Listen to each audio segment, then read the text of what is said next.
Chapter 11:27. Shen Mu returned from Longyu and entered the Jiangyi region. He would arrive in Chang in a day. Shen Mu went to Longyu to pay a visit to old great-grandfather Li. Although Shen Mu and Yang Fan had set up a trap for the 7 aristocratic families and took the opportunity to get rid of the aristocratic families' control, the succession hall was born from the 7 aristocratic families. The relationship between them could not be broken. The reason why they could get rid of the aristocratic family's control was that if they fought to the death, it would only bring harm to the aristocratic families. Although the cooperation was not what the aristocratic families wanted, it was still within the acceptable range. Therefore, the aristocratic families voluntarily let go. Otherwise, the aristocratic families would still be aristocratic families without the succession hall, but the succession hall would quickly wither without the aristocratic families.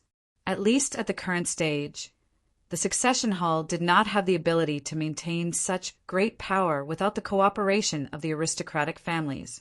Aristocratic families, like the 7 sects and 5 families, had been operating for hundreds of years. Their roots had long been deeply rooted in the middle and lower levels, and their branches and leaves extended to the middle and upper levels, forming a towering tree. Their power was vast and secretive, penetrating all levels of society. Under the combination of vertical and horizontal, the relationship between them could be said to be complicated. Every aristocratic family had people serving in the imperial court, but they did not necessarily have important positions in the imperial court. These children serving in the imperial court actually played the role of a bridge between the aristocratic families and the big shots of the imperial court. The aristocratic families rarely took the risk to push their children to the top. They often set their sights on hundreds or thousands of years in the future. Why would they care about a moment of glory? For example, the Longxi Li family only had a few children in important positions in the imperial court. They had no real power in their hands. Therefore, no matter which side they stood on, once they lost in the imperial court, they would at most lose their positions. There would not be a bloody ending. On the local level, especially in the Longxi region where the Longxi Li family was based, a large number of middle and lower level officials in the prefectures and counties, as well as local people with real power, were controlled by the children of the Li family. They were far away from the political whirlpool of the imperial court and did not have to worry about being involved in the imperial court's power struggle. Moreover, they had considerable power and thus had a certain amount of influence to control the direction of the political situation. Their influence on the court is imperceptible, and it is pushed in secret ways that you cannot notice. You cannot see it meddling, but it is already pushing or enticing you to develop according to their intentions without you knowing it. For example, when Empress Wei opposed the appointment of Li Zhongfu as crown prince, the result was that Li Zhongfu was demoted to a region and Li Zhongjuan became crown prince. Moreover, using this dispute, the emperor forced the Prince of Xiang to hand over his military authority. In the eyes of the common people, this was just a political struggle between the officials of the court, completely unrelated to anyone else. But if you knew that Li Qingquang, who was on very good terms with Crown Prince Li Zhongjuan, had long since been bribed by Lu Binji, if you knew that Empress Wei's most trusted chief eunuchs and palace maids had all received lavish gifts from Lu Binji, if you knew that Wu Sanxi's right and left arms, Cui Shi and Zheng Chang, were also Lu Binji's people, would you still believe that the only people who played a role in this matter were the emperor, Prince Liang and Empress Wei? Lu Binji was like this, the noble clans were like this, and Shen Mu and Yang Fan were also like this. Most of their methods of manipulating the political situation were like this. Although they possessed enormous power, they did not have the efficiency of the imperial court, so their methods of exerting influence were slow and secretive, and they would not let you see it clearly. Only a person as stupid as a pig would display this kind of power before the emperor for a moment of prestige. Thus, even though the noble clans had suffered a small loss, Shen Mu did not underestimate the power of the noble clans. With such a massive change in the structure of the court, he urgently needed to unify the opinions of the noble clans. Moreover, putting aside their cooperative relationship, Grand Duke Li was Chi-Chi's grandfather, so this marriage still had to be arranged. The current Longyu was not as turbulent as it was 10 years ago, so Shin Mu did not use the same extravagance as when he went to Longyu with Yongfan. Instead, there were scouts in a 10-mile radius. Even so, it was still heavily guarded, and it was difficult to get close. Shen Mu did not have the impressive martial arts of Yongfan. If compared to someone who had practiced martial arts, he would be too weak to stand up to a gust of wind. Thus, he was very concerned about his safety, especially in a place like Longyu where the situation was treacherous and complicated. But no one could always maintain a tense state of mind. No one could eat, sleep, bathe, or take a stroll and not relax at all times. When Shen Mu entered the capital region, they naturally let down their guard, especially when they arrived at this small town, which was only a day's journey from Chang'an. This small town was the main route for travelers and merchants going to and from the western regions, so there were many guests coming from both north and south. The people here were simple and honest. It was rare to see people swindling and cheating customers in this town. If someone wanted to make money with a black heart, his shop would not be open for long. The people in the town would spread his bad name even before the tourists knew it. Every time Shin Mu went to the western regions, he would stay in this town. Today, he could even accurately call out the names of some people in this town. Thus, when he arrived at the town that evening, he still stayed here. Here, he was as comfortable as if he was in his own backyard. Before dinner, Shen Mu took a bath and took a walk on the streets with 2 guards. The golden sunset, the deep green trees, the narrow alleys, the yellow dirt roads, the simple shops by the roadside that exuded an alluring fragrance, the hawkers by the street, the barbarians from the western regions leading their camels, and the elderly with walking sticks, all of these gathered to form a special atmosphere. It was peaceful and lively, warm, lazy, and leisurely, making people involuntarily relax, their steps becoming lazier and their posture more leisurely. Shen Mu's body was tired from the long journey. He immersed his body and mind in this slow rhythm that was full of smoke and fire, enjoying this rare leisure. But he would never have thought that danger and murderous intent would arise at this time from this atmosphere. The camel bells rang out, and a few barbarians from the western regions with fur coats draped over their shoulders slowly walked over, leading tall camels. On the narrow road of the small town, this row of pedestrians and a row of camels took up more than half the road. When Shen Mu heard the sound, he looked back and slowly retreated to the side of the road. He even smiled and greeted the hawker who had set up a roadside stall selling seasonings, such as dried tangerine peel anise, pepper noodles, and other food condiments. This hawker had been setting up his stall here for a long time, and Shen Mu had seen him more than once on his many trips to the west. The hawker also recognized him and greeted him with a smile. A sudden change occurred at this moment. Shen Mu saw that the hawker's smile suddenly froze on his face, and his eyes suddenly widened, revealing a look of fear. He immediately felt that something was wrong. Shen Mu's movements were not fast, but his mind was very quick, and it was precisely this that saved his life. He did not instinctively turn back, but immediately pounced forward, pouncing towards the terrified hawker. Shin Mu felt a pain in his back as a sharp knife flew through the air, causing a string of blood droplets in the air, sparkling like a string of amber under the setting sun. Young master! Shen Mu's 2 subordinates had never expected to be attacked in this familiar small town, and in their great shock, their bodies paused for a moment. It was only this moment of delay that allowed the sharp knife to pierce straight toward Shen Mu's back. The 2 guards were scared out of their wits. Fortunately, Shen Mu used the most accurate reaction to save his life. If he had turned around to look or tried to dodge to the left or right, he would not have been able to react as fast as the assassin and would have died. However, he took advantage of the situation and pounced forward. Although the sharp knife pierced his back, it did not penetrate deep because of the force. The assassin was overjoyed that his knife had hit its target, but he did not expect Shin Mu to pounce forward and missed by a hair. He wanted to follow Shin Mu and dive forward, but he leaped forward and used a bow step to stab Shin Mu's back with all his strength. The knife had already reached its end, and he did not have the time to stab again. When he was about to pounce forward and stab again, one of Shin Mu's guards had already waved his knife, sweeping towards him like a waterfall.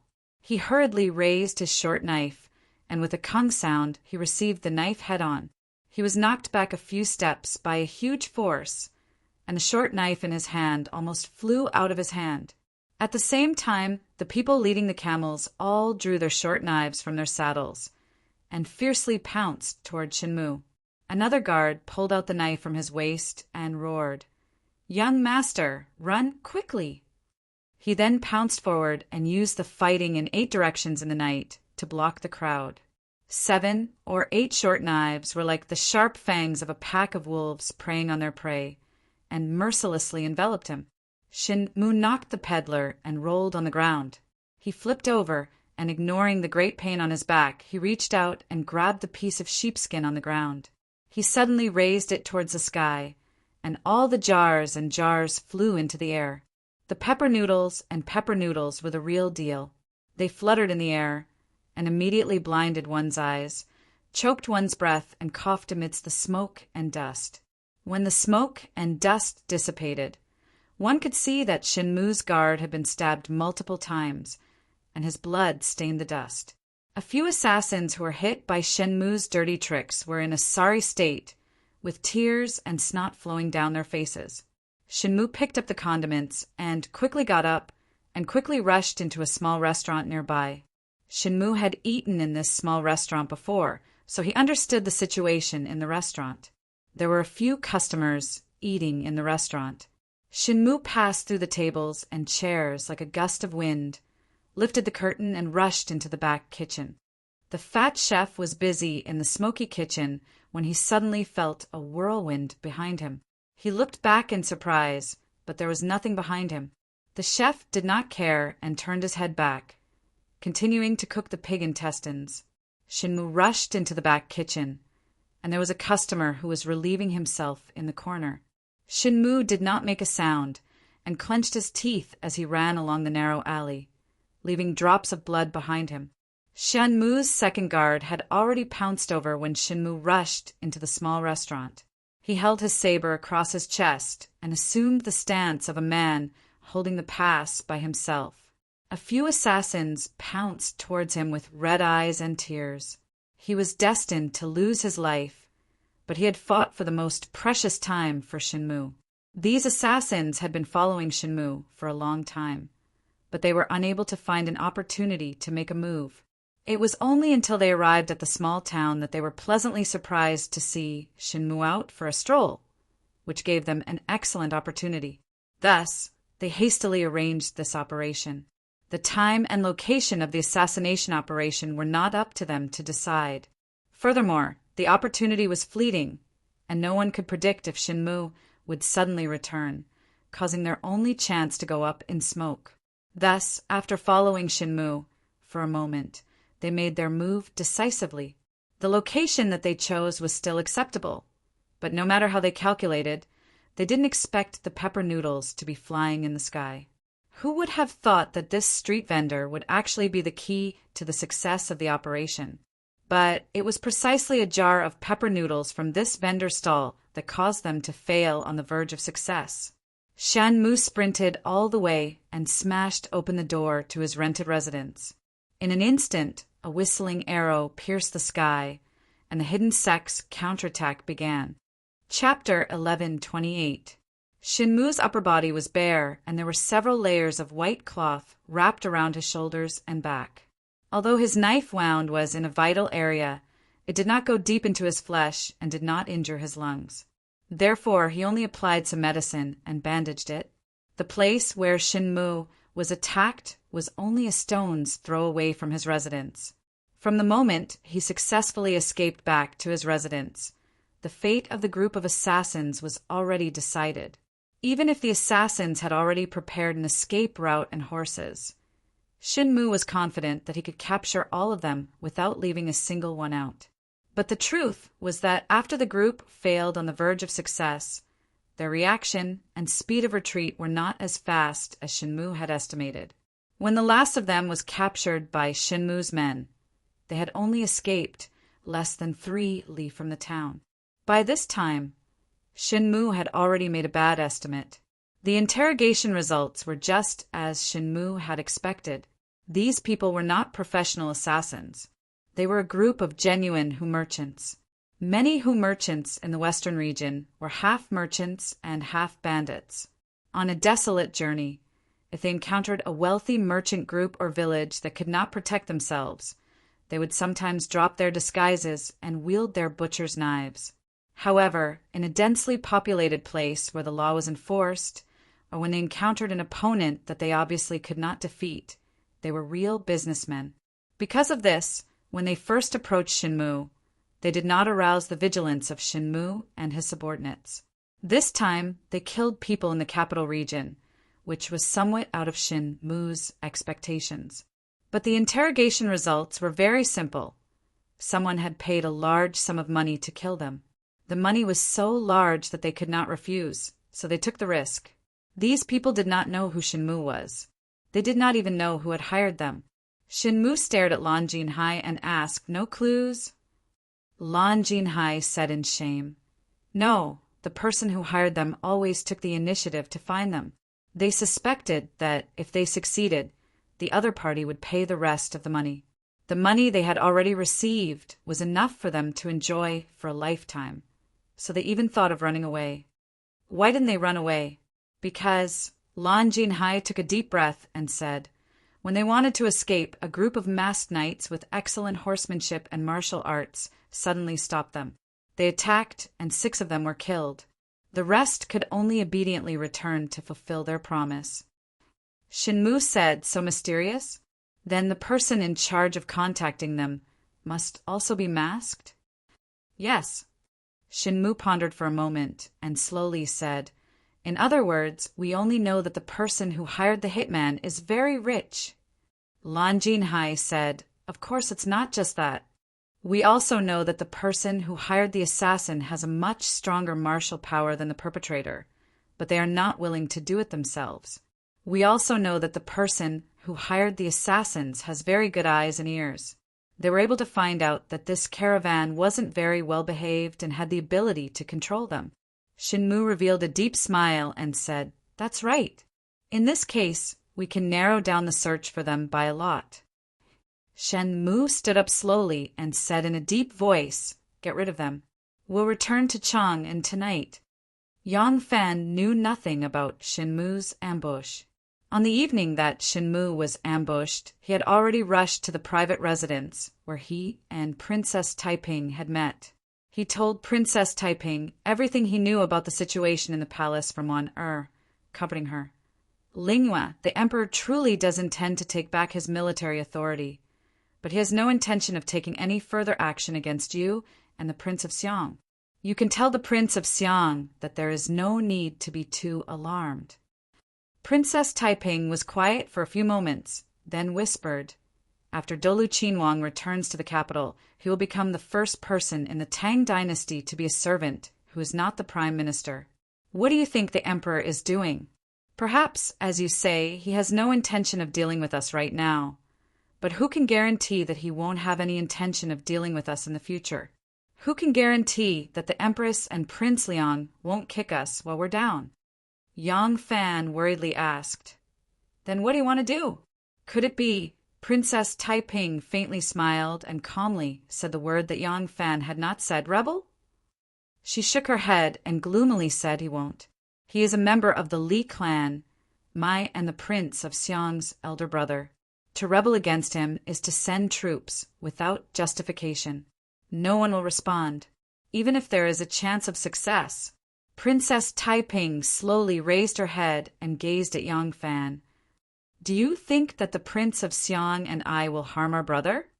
The Empress, currently living in seclusion in Shangyang Palace, was their mother. Was their relationship any weaker than that of their brother?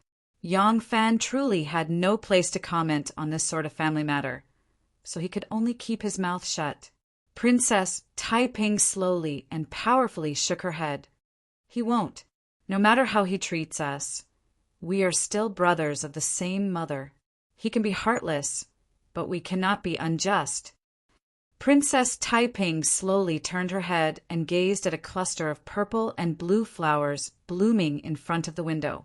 She gravely said, "However, there are times when I truly regret it. If we hadn't worked so hard to bring him back from Fang province, perhaps the result would have been a little better." Yang Fan helplessly sighed.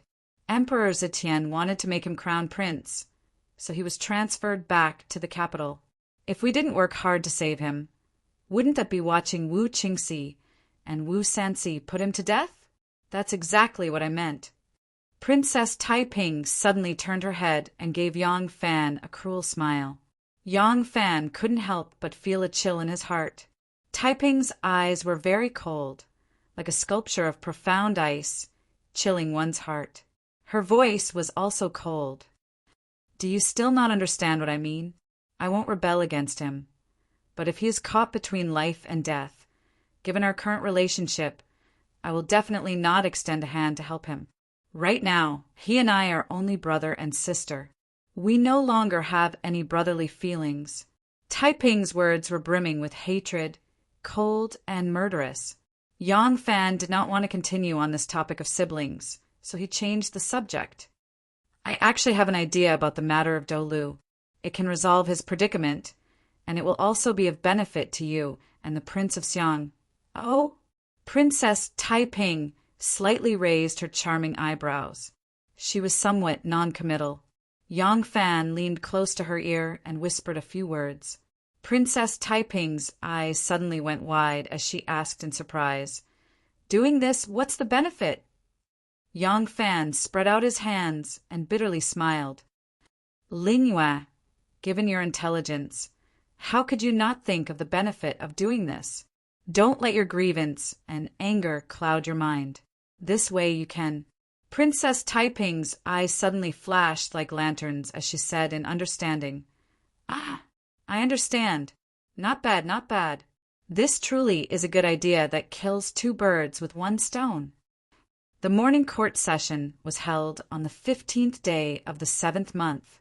When the emperor had conferred the titles of princes to the 5 ministers, he had said that they could go to the palace to have an audience with the emperor at the next court session.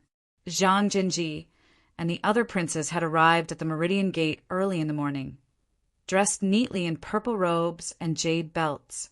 However, in the past, the appearance of any one of them would cause many ministers to pounce on them like flies. Now, these people were avoiding them like the plague. Wherever they appeared, it was like an invisible wall had suddenly appeared around them. The ministers who had also been dealt with came forward to greet them, but they did not converse with them. In the current situation, they naturally had to be a little more cautious. When the morning court session began, because they were princes, they had to stand at the head of the class. The 5 of them entered the hall together and stood in front of the head of the class, appearing even more awe-inspiring than before. But their backs gave off the bleakness of heroes at the end of their road. The nobles could only listen to politics and could not discuss politics easily. They stood in the group of nobles and did not say a word, completely playing the role of wooden dummies.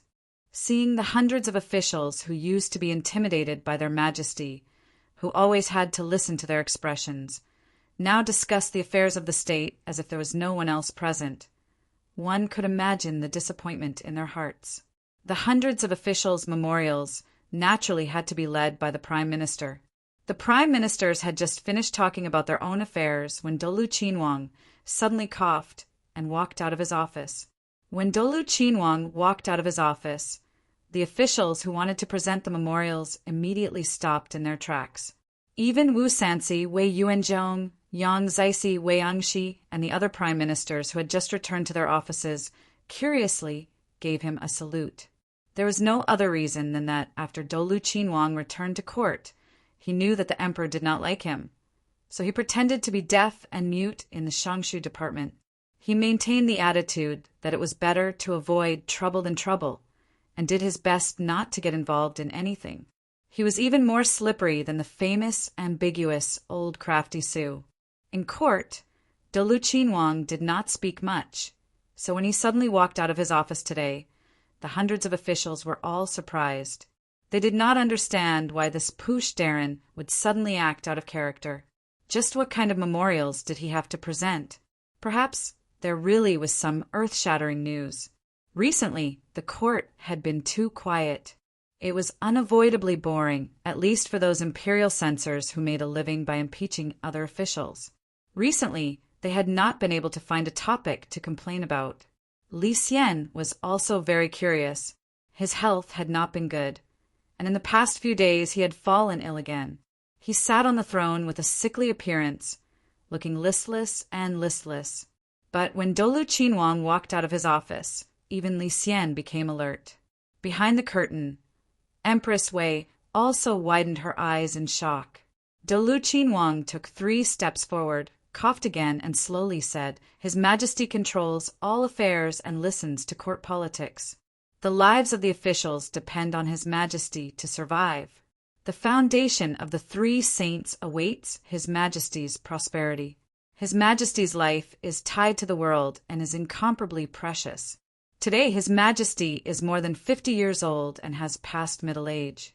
He should especially take care of his dragon body." This subject heard that when His Majesty was in Fangzhou, he had toiled a great deal and his body was weak. Later, he contracted beriberi. This truly worries this subject.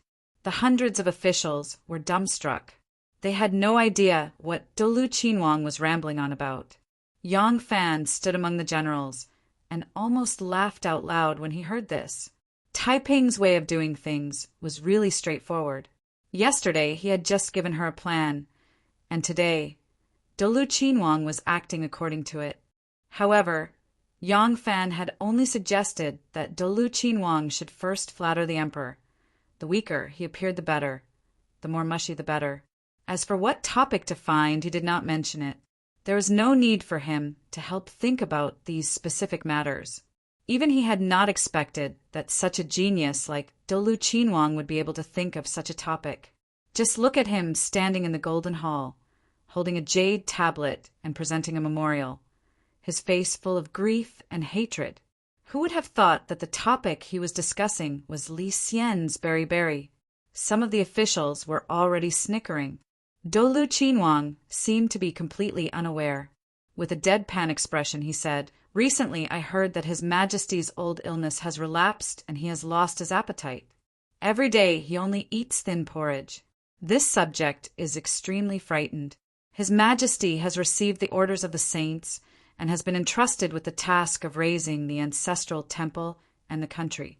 How can he take his life lightly? This subject is extremely distressed. Fu Qi, Your Majesty, will not go to court for 3 days. Invite a famous doctor to take care of your health and eat more delicious food to ensure your dragon body's health." Dolu Qinhuang's flattery landed on Li Xian's dragon buttocks. Many of the officials had goosebumps, but Li Xian's dragon countenance was greatly pleased.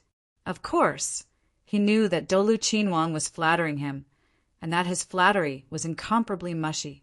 But even though he knew, he still felt happy. It was not because he heard the flattery, but because the flatterer had shown him enough respect and compliments. The first time Li Xian ascended to the throne, he had shown off his might to the officials. The officials had failed to defeat the emperor, so they had brought out the emperor's mother. In the end, the incomparably valiant Wu Zetian had directly kicked the emperor off the throne. The second time Li Xian became the emperor, another 5 officials who had performed meritorious deeds appeared. They considered themselves to be his benefactors, pointing fingers at him every day. Only now did he truly feel the joy of being the son of heaven. Yang Fan looked coldly at Li Xian's expression and thought, "You don't say. Dolu Qinhuang's flattery is just right. With this good beginning, it looks like his next plan will be able to be smoothly implemented." After the morning court, the emperor withdrew.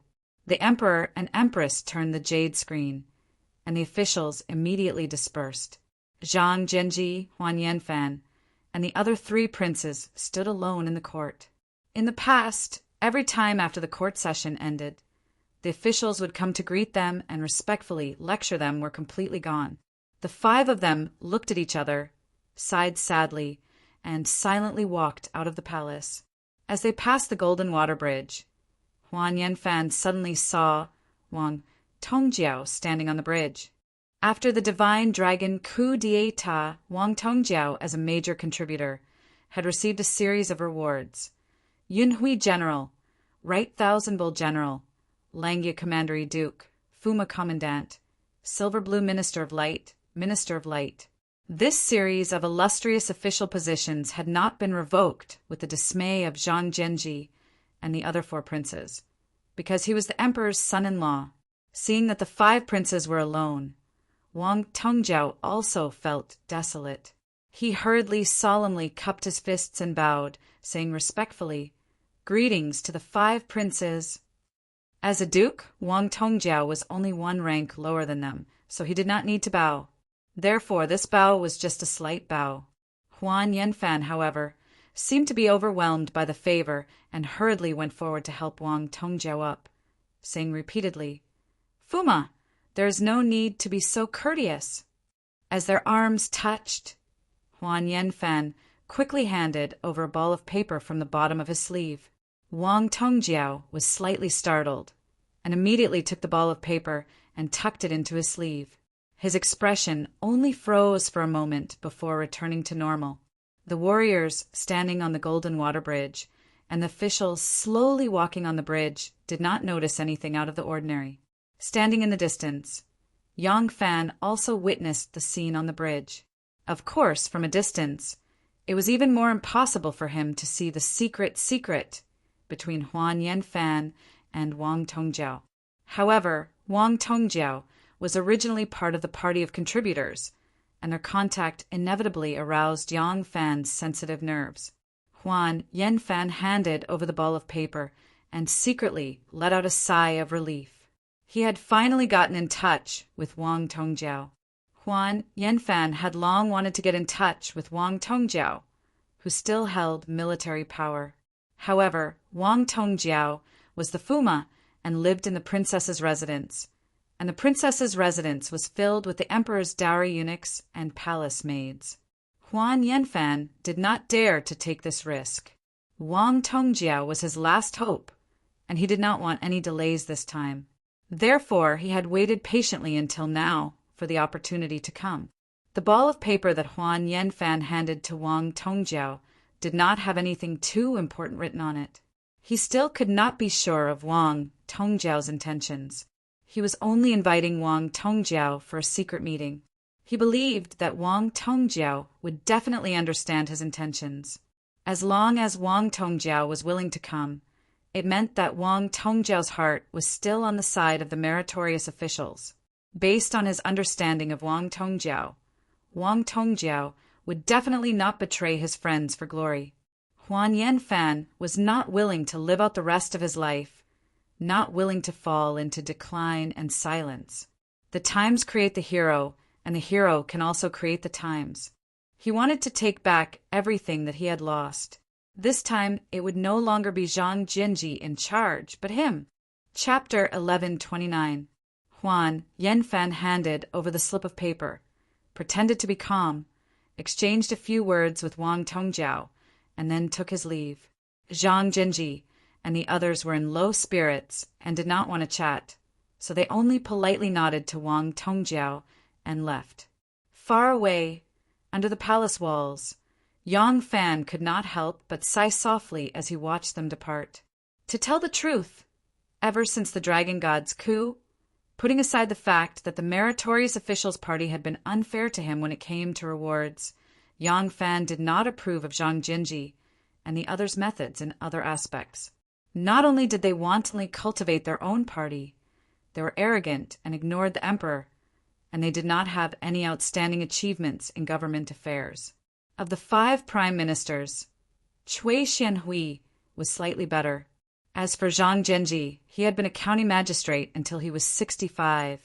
After that, he was promoted to provincial governor of a province, and he was in a barren land with a powerful local clan. His achievements were nothing to write home about. Although he had shown decisiveness and shrewdness in the coup, especially his courage as a prime minister, these were not the only things that qualified him. There was no need to talk about the others. Jing Hui, Huan Yanfan, and Yuan Shuji had not even been officials of a yamen before, but they had directly become prime ministers. Although they had made great contributions, did they have the ability to match a prime minister? Looking at all the decrees they had issued in the 4 months since they had taken charge of the court, other than some superficial articles about Jiren teaching materials, banners, temples, and regulations, there was nothing to write home about, and the purging of the Zhang faction. There was nothing to write home about in terms of the national economy and the people's livelihood. Simply put, they were too arrogant. Not only were their hearts arrogant, but their actions were arrogant as well. There were not many that could be put into practice.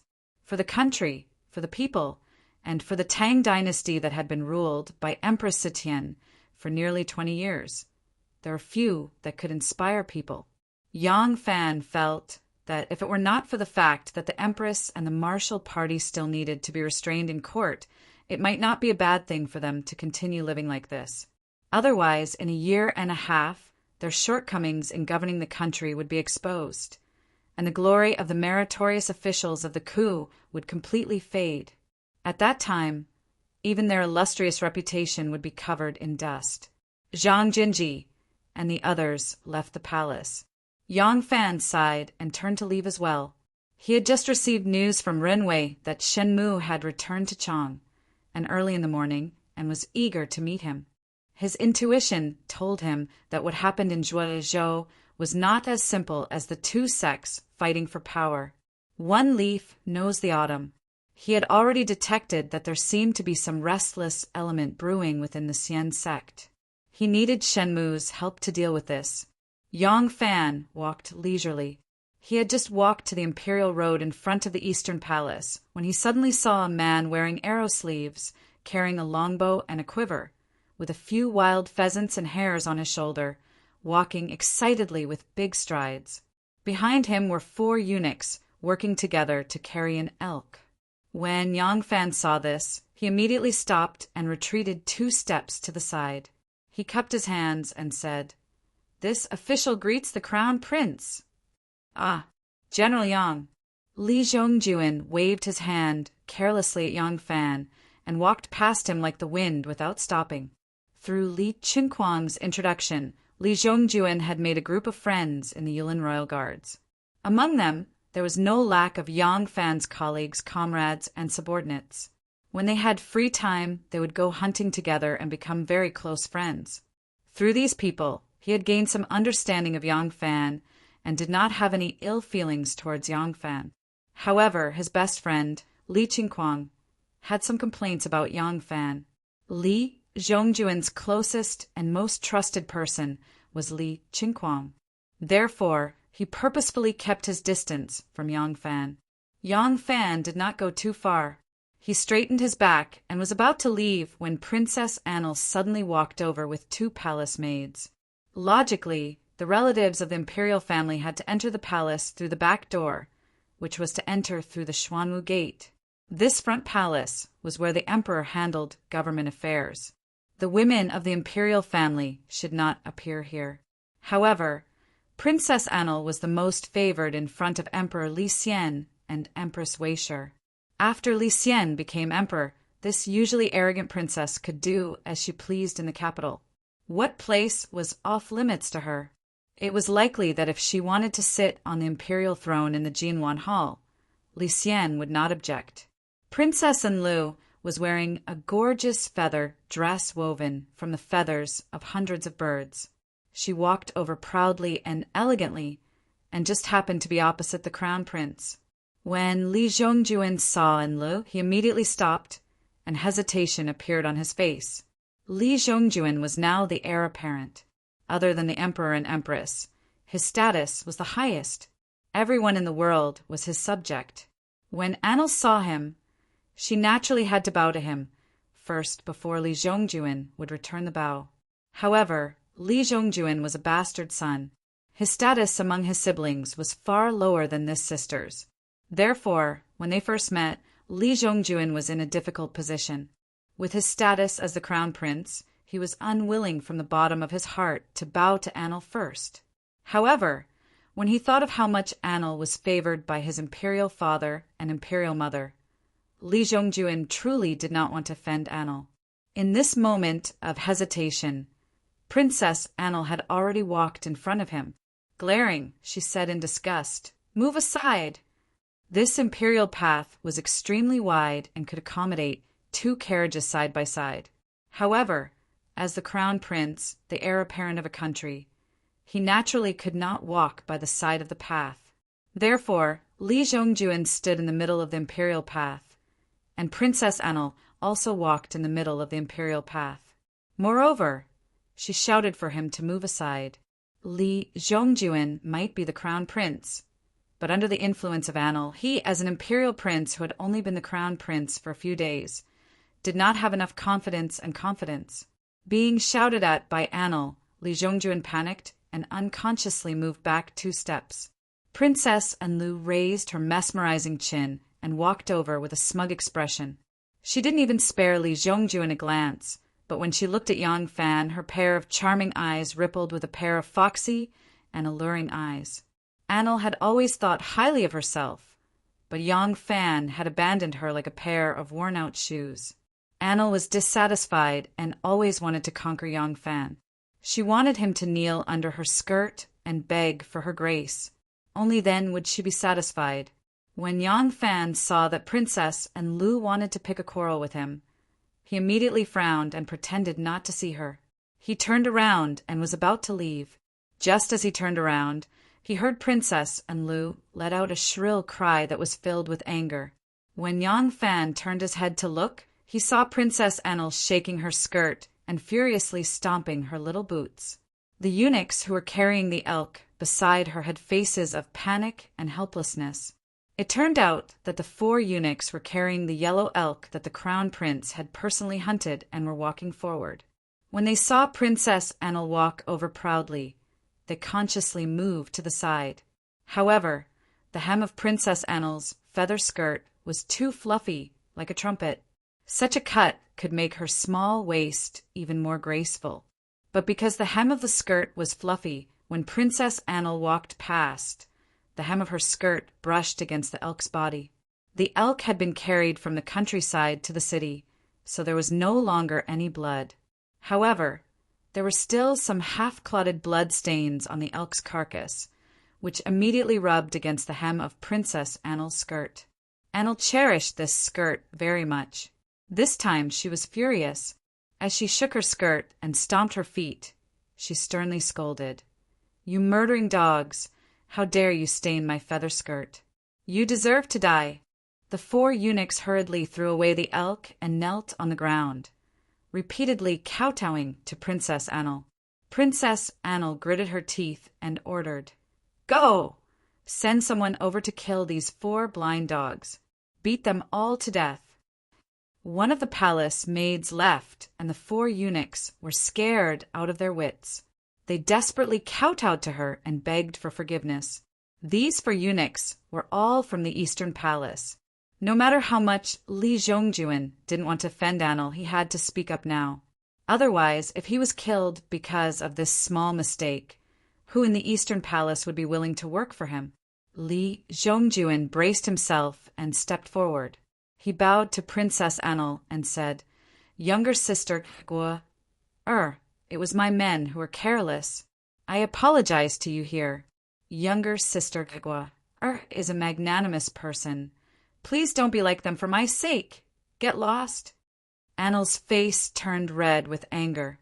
She pointed at Li Zhongjuan's nose and scolded in a sharp voice, "What face do you have? You raised a maidservant." Li Zhongjuan's face immediately turned purple. Yes, his mother was originally an ordinary palace maid.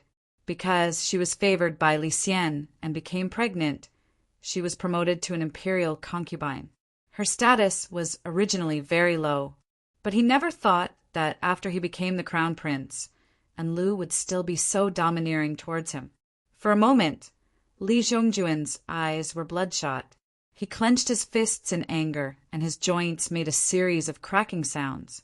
Anil raised her chin in disdain and provoked, "What? You're not convinced? You're raised a maidservant. Even if you've become the crown prince, you're still raised a maidservant. Do you think you're worthy of asking for face in front of me?" Li Zhongjuan was well versed in martial arts. If he were to throw a punch now, and Li's palm-sized, extremely exquisite, extremely seductive face would turn into a pancake. She would no longer be able to charm all living things. But Li Zhongjuan did not dare to make a move. He was so angry that his entire body was trembling. But his tightly clenched fists were pressed against his body, and he did not dare to throw a punch. When Yang Fan saw this, he couldn't help but interrupt. These people only made an unintentional mistake. Your Highness, the princess, has such an esteemed status. Why would you care about ant-like characters? Please spare their lives. And Lu glared at him, and her anger suddenly subsided. She turned towards Yang Fan and asked, "What is General Yang pleading for mercy on their behalf?" If he could save 4 lives, Yang Fan would not care about his own status. He nodded seriously at Enlu and said sincerely, "That's right, this lowly subject pleads for mercy on behalf of these 4 people. Princess, please be magnanimous." Princess Enlu suddenly giggled and nodded sweetly. "Fine, then I will give you this face." Yang Fan happily clasped his hands and said, "Many thanks, Princess." The 4 eunuchs seemed to be relieved of a heavy burden. They kowtowed in gratitude and said, "Many thanks, Your Highness, many thanks, General Yang." Yang Fan sighed softly and clasped his hands towards Li Zhongjuan and Princess Enlu. He said, "Crown Prince, Princess, this lowly subject bids farewell." Even though Li Zhongjuan was a martial artist, he wasn't very broad-minded. When he saw that he had humbly begged for mercy, Princess Enlu didn't give him any face at all. Instead, she humiliated him. In the end, Yang Fan managed to persuade Enlu with just a few words. This was equivalent to another cut on his already bloody self-esteem. He lost even more face. Therefore, he wasn't at all grateful to Yang Fan. Instead, he even hated Yang Fan. At this moment, the palace made let a dozen or so eunuchs with large staffs in their hands in a hurry. The eunuchs stood there panting and bowed to Princess Enlu. They said, "Your servants have arrived. What orders does the princess have?" As they spoke, they looked uneasily at the crown prince. They were the lowest servants, and naturally didn't want to offend the crown prince. But for those who made a living in the palace, who didn't know that Enlu was the most favored in front of the emperor, Princess Enlu always kept her word in front of the emperor. Even though the crown prince would become the emperor in the future, if they offended Enlu, they wouldn't be able to live. Weighing the two, they naturally had to listen to Princess Enlu. Princess Enlu pointed at the 4 eunuchs kneeling on the ground and said, "Go! Break the legs of these blind things and throw them out of the palace. Let them fend for themselves." Li Zhongjuan was shocked and shouted angrily, "Enlu, you clearly promised to spare them just now." Princess Enlu glanced at him disdainfully and mocked. "I only agreed to spare them because of Yang Fan. Yang Fan begged me to spare their lives, so I spared their lives. I never said that I wouldn't punish them at all. You don't want me to break their legs, but unfortunately, you don't have the face to do so." You, Li Zhongjuan was so angry that he was trembling. He gritted his teeth so hard that they almost broke. Princess Enlu waved her hand and said coldly, "Don't blame me. If you want to blame someone, blame your master for being incompetent. Drag them away and execute them." Chapter 1130. Yang Fan left the palace and rushed to the Shin residence. He thought that Shin Mu had just returned to the capital and would definitely be able to see him. However, he did not. The Shen family told him that eldest young Lady Gongsun came looking for Ah Lang the moment he returned, causing Ah Lang to flee. Now, no one knew where he was hiding. Yang Fan knew the details of this quarrelsome matter, so he did not have any suspicions. He only left a message for the Shun family, telling them to wait for Shin Mu to return and tell him about his visit. Yang Fan thought that Shin Mu would contact him after receiving the news. However, he did not receive any news from Shen Mu the next day. On the third day, Yang Fan visited again. The Shen family still said the same thing. Lang has not returned since that day. Yang Fan immediately had doubts. If it was said that Gong Sun Lanji came to pester Shinmu, he would believe that Shinmu had hidden away to avoid the limelight. Gong Sun Lanji was unruly and unruly. However, Shenmu had just returned to the capital. In order to avoid Gong Sun Lanji, he did not return home for 3 days in a row. He did not visit his wife and children either. This was illogical. Shenmu is deliberately avoiding me. This was the only conclusion that Yang Fan could come up with. As for why Shenmu did this, he had no idea. He could only make a judgment based on the pitiful amount of information.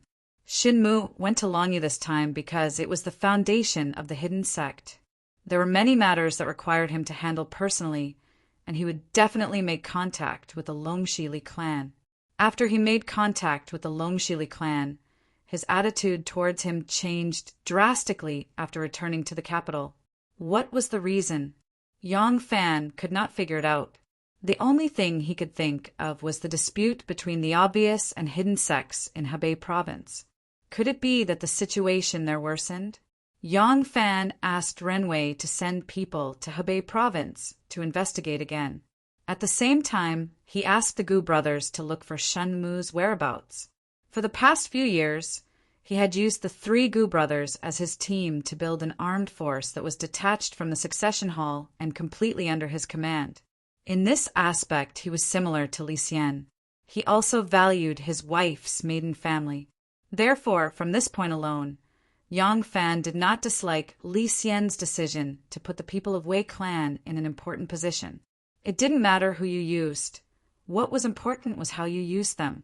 As long as one was crowned with the title of a relative of the emperor, it did not necessarily mean that one was incompetent and definitely a traitor. For example, when the old Tai Tai watched a drama, if the female character was the Western Palace concubine, then she must be a traitorous concubine. She must also have an old, white-faced, traitorous father-in-law. This was pure nonsense. Whether one was a relative of the emperor or not was not the standard to judge whether one was loyal or not, good or evil, and whether one had talent or not. Emperor Wu of Han used Wei Qing and Hua Zubing, who were both relatives of the emperor. If you know how to read people, how to use them, how to drive them, how to tolerate them, how to subdue them, how to use them, how to use them, how to use them, how to use them, how to use them, how to use them, how to use them, how to use them, how to use them, how to use them better. What was the outcome? Yang Fan had absolute trust in the Gu clan. Of course, this trust was not blind. Other than the loyalty and moral character that the Gu clan possessed, it was also because the benefits of the Gu clan were now firmly tied to him. There was absolutely no capital to replace them. The succession hall was not an armed group. Martial strength could play a negligible role in the succession hall. The succession hall's power was reflected in its economic and political role. The main ones that could play a major role were the many economic entities that belonged to the succession hall, as well as the spokespersons of the officialdom and the scholars that they cultivated. To such an organization, martial strength could only play a very small supporting role. It was impossible for it to play a significant role in the succession hall or play a significant role outside. Once it left Yang Fan's support, it would immediately vanish. This guaranteed that it had to be loyal to Yang Fan. Yang Fan wanted to find Shenmu, but he didn't want his subordinates to be too simple and crude and cause misunderstandings in the hidden sect. In order to have a sense of propriety, he told his worries and analysis to the 3 Gu brothers. After the 3 Gu brothers understood, while they searched for Shenmu's whereabouts, they also strengthened the security of the Yang residents. To them, this was a matter of course. But in the eyes of observant people, this behavior would have a completely different interpretation. Yang Fan didn't know that Shenmu had launched an investigation on him once he returned to the capital city. What would Shenmu think of his actions of searching for Shenmu's whereabouts and strengthening the security of the residents? Shen Mu was very rational and listed Xianzong as one of the suspects based on the information he had. This wasn't because he didn't trust Yang Fan. Based on the clues he had, he could only list everyone who had the strength to be suspects. In fact, not only did Shen Mu list Yang Fan as a suspect, but he also listed the Hidden Sect and the Longxili clan as suspects. As long as they had the ability to set up this assassination, they would all be on his list of suspects. He had to eliminate them one by one. Shen Mu didn't hide for the past 3 days because he was guarding against Yang Fan. Instead, he was guarding against the Hidden Sect themselves. He couldn't expose his whereabouts. If there was a problem with the Hidden Sect, then exposing his whereabouts would be a very dangerous matter for him. Hence, once he returned to the city, he immediately vanished. Using these 3 days, Shen Mu personally conducted an internal investigation of the Hidden Sect and confirmed that there were no problems with the Hidden Sect. Only then did he feel at ease and mobilized more manpower to investigate the Xianzong, the Longxili clan, and even the Guanlong Great clans. Yang Fan's investigation of him, especially his actions of strengthening his own security, immediately attracted Shen Mu's attention. If it was merely because of the dispute between the Xianzong and Hidden Sect in the Hebei province, Shen Mu believed that Yang Fan wouldn't harm him. But what if it was, as Lan Jinhai said, that as Yang Fan's authority grew, so did his ambitions? After disappearing for 3 days, Shen Mu finally sent a message and asked Yang Fan to meet at the Farong Inn. The Xian Sect's people also noticed the Hidden Sect's vigilance towards the Xian Sect. Although both parties didn't display any obvious hostility, they were like two wild beasts with a keen sense of smell. Whenever one of them was vigilant or hostile towards the other party would immediately sense it. Hence, both parties became more vigilant, and the hostility grew heavier. This was something that couldn't be helped. Even for wise individuals like Yang Fan and Shen Mu, they could only rely on their subordinates' reports for a lot of information. Even if the intelligence agents didn't exaggerate things due to their own emotions, the intelligence agents could only make them be vigilant. Hence, when Yang Fan went to the meeting, it was much grander than usual. He brought the Gu clan's eldest brother, Ren Wei, and a few other skilled guards. At the same time, the Gu clan's third brother was in charge of guarding the Yang residence. The Gu clan's second brother led a group of people disguised as different people and mixed into the Chu Chi Wanderers to provide support. Yang Fan had already grown up. He wasn't a naive youth who didn't care about evidence, didn't need rationality, and only relied on his hot-bloodedness to trust others unconditionally. Faced with a possible threat with his current identity, it was impossible for him not to take precautions. Because of this, the misunderstanding deepened. Shen Mu stood on the tall Farong Inn and listened to his subordinates' reports while looking at Yang Fan, who was being escorted to the Farong Bridge. His eyes had a trace of deep sorrow. If he doesn't have any ulterior motives, why is he so heavily guarded? However, he didn't reflect on himself. Wasn't he also surrounded by experts in the open and in the dark this time? Brother Shen, Erlang. The two of them continued to address each other and smile. At their level, it was very easy for them to put on an impeccable human skin mask. However, they could still see a trace of unfamiliarity in the depths of each other's eyes. The sound of cicadas outside the window was loud and clear, making the inn seem even more lonely. The two of them sat down behind the table. Yang Fan smiled at Shen Mu and teased, "Brother Shen has just returned to the capital, and you've been hiding for 3 days. Is it just to avoid Miss Gongsuen's obsession? Speaking of which, although Miss Gongsun is a little unruly, she is infatuated with Brother Shen. Miss Gongsun is as beautiful as the moon and has a high level of martial arts. In terms of family background, she is also from a first-class family. Why should Brother Shen let down the beauty's kindness?" Shen Mu sighed and said, "Erlang has 2 beautiful wives and 1 beautiful concubine. Do you think that everyone in the world is like this? Erlang is still too young and naive. If I want to take in a few concubines, naturally the more the better. The status has been decided and there is an order of seniority. Naturally, there is no need to worry about trouble. However, can a lady from the Gongsun family become a concubine? Once she becomes my wife, who is superior and who is junior, who is senior and who is junior, who is in charge and who is managing the finances, all these will become troublesome.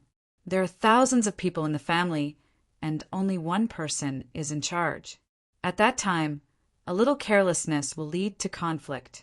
Forget about Shui, who will not and dare not compete with her. But what about Chi-Chi? Chi-Chi is the eldest daughter of Longyou's Li family.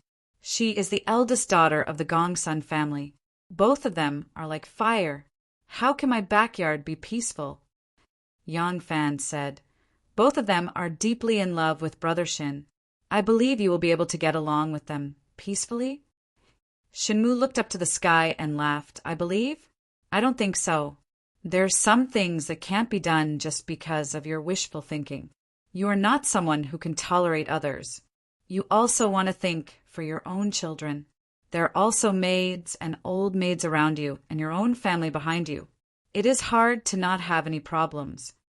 Shenmu's words were a test and a warning to Yang Fan. However, when Yang Fan heard the words, your own family behind you, he did not think that Shenmu was pointing at him. Instead, he thought that Shenmu was talking about his own difficulties. Yang Fan's eyes instantly narrowed. Shenmu naturally saw this change in expression. Shenmu suddenly asked, Erling has 2 wives. Why can your family be harmonious? What is the secret behind it? Can you give me some pointers? Yang Fan said, the reason behind it is not worth mentioning. Xiao Man and I depend on each other. We are brother and sister. Even though we have been separated for many years, our feelings have not changed. After we grew up, we finally met again. We are like siblings and husband and wife. She knows that I will never let her down and naturally does not need to scheme. On the other hand, Anu has encountered difficulties since young. Her childhood experience is similar to Xiao Man's. It can be said that they are in the same boat. Moreover, even though she is beautiful and talented, she was born a servant. Even though she looks unruly, she is actually different from the arrogance that is ingrained in the bones of the young ladies of aristocratic families. When Yang Fan was framed by Lai Junqin and imprisoned, they even went through life and death together in order to save me from prison. They have a deep friendship with each other. Apart from that, they are both orphans and do not have any family behind them. Naturally, there will not be any disputes. The maids and old maids are also picky. Their own mistress is not that kind of person. How would they dare to have such thoughts? Shenmu sighed, that is true. Erlang is very fortunate. But my situation is completely different from yours. What can I do? Yang Fan frowned. If that is the case, why did Brother Shin provoke these 2 ladies who are incompatible as water and fire? Shenmu smiled bitterly. If I did not provoke them, how would I know what kind of character they are? Yang Fan sighed silently, shook his head and did not say anything. Shenmu suddenly smiled. All right, let's not talk about this little family matter. Before going to Longyu, I have mentioned to you about the Zhuo incident. I wonder how is Erlang's investigation?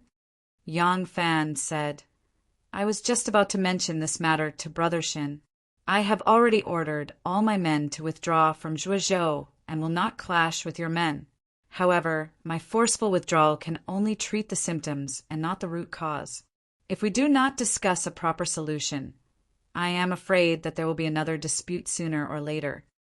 Shinmu took a sip of wine and stared at him. What do you mean?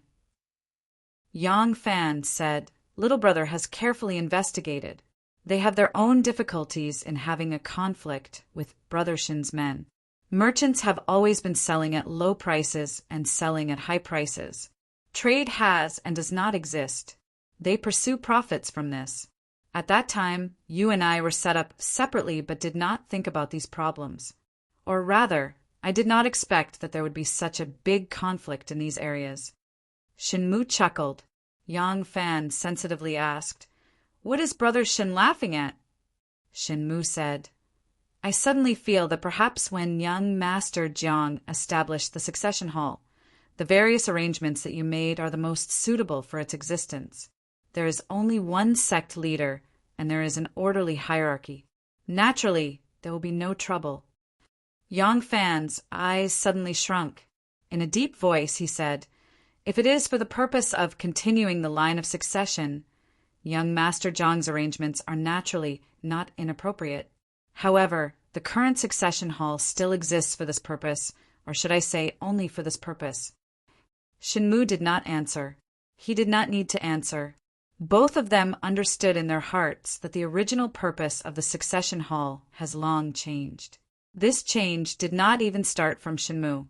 In fact, young Master Jiang, who used this pretense to establish the succession hall, originally had an ulterior motive. However, this bitter fruit, because young Master Jiang's motive has never been revealed, it is only now that the two of them have to bear this bitter fruit. At this moment, the two of them were speechless. Maybe at this moment, they both had a feeling that life was like the first time they met. Shinmu was silent for a long time. Then he raised his neck and gulped down a cup of wine. Then he slammed the cup heavily on the table. This affected the injury on his back and caused his expression to be in great pain, as though that cup of wine was bitter. Yang Fan said in a low voice, "We have to think of a way. I suspect that there are already people in the Xian sect that are moving. I worry that we cannot control them." Shinmu's gaze suddenly became sharp. He stared closely at Yang Fan and said, "What do you mean by cannot control them?" Yang Fan thought for a moment and then said, "I cannot be sure. Maybe they will do something behind my back that I am not willing to do. When the situation cannot be changed, I can only act according to their wishes. They are familiar with this move because this is what we and the aristocratic families have always used to deal with the imperial court. Is it not so?" Shinmu poured wine with his head lowered. Using this action, he concealed the hint of disdain that he could not disguise in his eyes. He thought that Yang Fan was setting up an ambush for the small town and was trying to shift the blame. When the two of them misunderstood each other and became even more wary of each other, what could they discuss? In the end, Yang Fan could only bid farewell helplessly. He did not take with him a solution to the problem. Shinmu still sat cross-legged and looked coldly across from him. The food and wine on the table had not been touched. Yang Fan had not touched a drop of wine and had not moved a single chopstick. The corner of Shinmu's lips slowly curled. He finally did not need to disguise that disdain. Yang Fan walked onto the hibiscus bridge and raised his head to look at the sky. The clouds rolled and gradually thickened as though a heavy rain was about to fall. Chapter 1131. Yang Fan walked off the Farong Bridge and immediately said to Ren Wei, "Get the person in charge of the business in the north to come to Chang." And immediately, "I want to meet them personally and discuss a solution." "Understood." Ren Wei agreed and followed closely behind Yang Fan. Seeing his unhappy expression, Ren Wei hesitated and couldn't help but ask, "Sect Patriarch, when you met with young Master Shin just now, was there any unpleasantness?" Yang Fan glanced at him, and Ren Wei's heart trembled as he hurriedly lowered his head and said, "This subordinate has spoken too much." At this moment, the guards at the riverside of the Crooked Pond brought the horses over. Yang Fan pulled the saddle onto the horse, kicked the stirrups lightly, and galloped forward lightly. Ren Wei hurriedly jumped onto the warhorse and followed closely with the other guards. Yang Fan lightly galloped along the Tsuchi River for a distance of an arrow's throw. Only then did he tighten the reins and change to a leisurely horse. He sighed deeply and said, "I really don't understand why he suddenly has such a strong vigilance and hostility towards me." The horse slowly galloped along the riverside of the Crooked Pond, and the leisurely ducks wagged their tails among the lotus leaves. When they saw the horse approaching, they swam towards the depths. Ren Wei urged the horse to chase by Yang Fan's side. He frowned and wanted to say something, but stopped. Yang Fan glared at him and said, "You have something to say?" Ren Wei gathered his courage and said, "Sect Patriarch, This subordinate doesn't dare to overstep my authority. However, this matter concerns sect patriarch safety, and this subordinate has to take the liberty to remind sect patriarch. Young Master Shin and sect patriarch may have a friendship, but young Master Jiang is indebted to young Master Shin. What happened in the end? The hidden sect was single-handedly established by young Master Shin. For him to be able to quietly develop such a powerful force under young Master Jiang's eyes and ultimately force young Master Jiang to step down in dejection, his scheming methods are truly outstanding. If he wants to harm sect patriarch, this subordinate asks sect patriarch to pay attention to your own safety. Yang Fan smiled and didn't comment. He only looked at the small boat that was lightly floating in the middle of the lake and said in frustration, "The reason why the Xian sect acknowledged the existence of the hidden sect and divided missions with the hidden sect was so that the story of Shen Mu and Mr. Jiang would not repeat. However, I never expected that I would gradually drift apart from him." Shin Mu stood on the Furong Tavern, watching as Yang Fan and his men gradually walked away until they finally disappeared from his line of sight. He then sadly said, "Jinhai, I don't understand what he's thinking right now." It was unknown when Lan Jinhai had appeared beside him. When he heard Shin Mu's words, he only bowed slightly and did not say a word. Shin Mu waved his sleeves, turned around, and walked downstairs. Thump, thump, thump. Amidst the sound of footsteps, Shin Mu ordered in a deep voice, "From now on, be on full alert against Xian Zong. Do not slack at all." Do Lu Qinwang cupped his hands and followed a young servant holding a horse-tail whisk into the Kai-Si courtyard. In the Kai-Si courtyard, there was the sound of stringed instruments. On the stage, there was a songstress in colorful clothing singing loudly. Her voice was sweet and very pleasant to listen to. This songstress was Gao Lisher's older sister, the personal disciple of the musical house's chief guardian, Master Ru Mei. She had now grown into a beautiful young lady. It was said that her singing skills were catching up to Master Ru Mei, and she was the most promising of Master Ru Mei's disciples to become the chief guardian. While she was able to frequently appear in the palace to perform for the emperor and empress due to the help of her younger brother, Gao Lisher, she was very talented. Li Xian listened with rapt attention. Ever since they became emperor, after more than half a year, Li Xian and Empress Wei finally promoted a group of palace maids and eunuchs that were absolutely loyal to them. While these people were not even 1% of the total number of people in the palace, they could at least guarantee that the emperor and empress had a relatively private life and would not have the slightest disturbance immediately spread out of the palace. At this moment, the people serving in the Kai-Si courtyard were the most trusted people of Li Xian and the empress. So when he heard that Do Lu Qinwang wanted to see him, Li Xian had someone bring him here. Seeing that the emperor was listening attentively, Do Lu Qinwang hurriedly waved his hand to stop the servant from calling his name. He bowed and stood to the side, his posture extremely respectful. Li Xian listened to the song and clapped his hands in praise. He cheerfully ordered, "Come, watch the reward." Empress Wei's bright and beautiful eyes moved slightly. She glanced at Do Lu Qinwang, who was respectfully standing to the side. She slightly leaned to the side and said to Li Xian, "Sage, Do Lu Qinwang is here." Oh, Li Xian seemed to have just noticed Do Lu Qinwang. He turned his head and said with a smile, "Beloved official Do Lu, you've come." Do Lu Qinwang hurriedly stepped forward and stood across from Li Xian. He bowed deeply and said, "This old subject Do Lu Qinwang greets your majesty. Someone, come and watch Do Lu Qinwang's seat." Li Xian had just finished listening to the sounds of nature and was in a good mood. He smiled as he gave the order. He said to Do Lu Qinwang, "Beloved official Do Lu, Zhen has already used the 500-year-old ginseng you presented. It feels very comfortable. Beloved subject is truly considerate." Do Lu Qinwang, who had just sat down, hurriedly bowed again and said, "It's good that your majesty has used it well." In the past, when your Majesty was still in the Eastern Palace, this old subject was your Majesty's palace attendant, your Majesty's subordinate in the Eastern Palace. At that time, your Majesty was young and handsome, brimming with talent, already displaying the demeanor of a wise ruler. The fate of the country has been rough. Now, with your Majesty's help, the country has recovered. There are many things waiting to be done, and it is time to work hard. Your Majesty has great talent and strategy.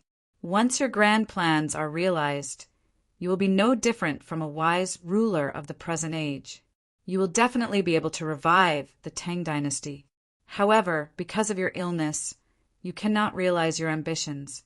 This old subject often thinks about it and cannot eat or sleep in peace. This old subject does not understand medicine and does not know if that old ginseng will be effective for your Majesty's old illness.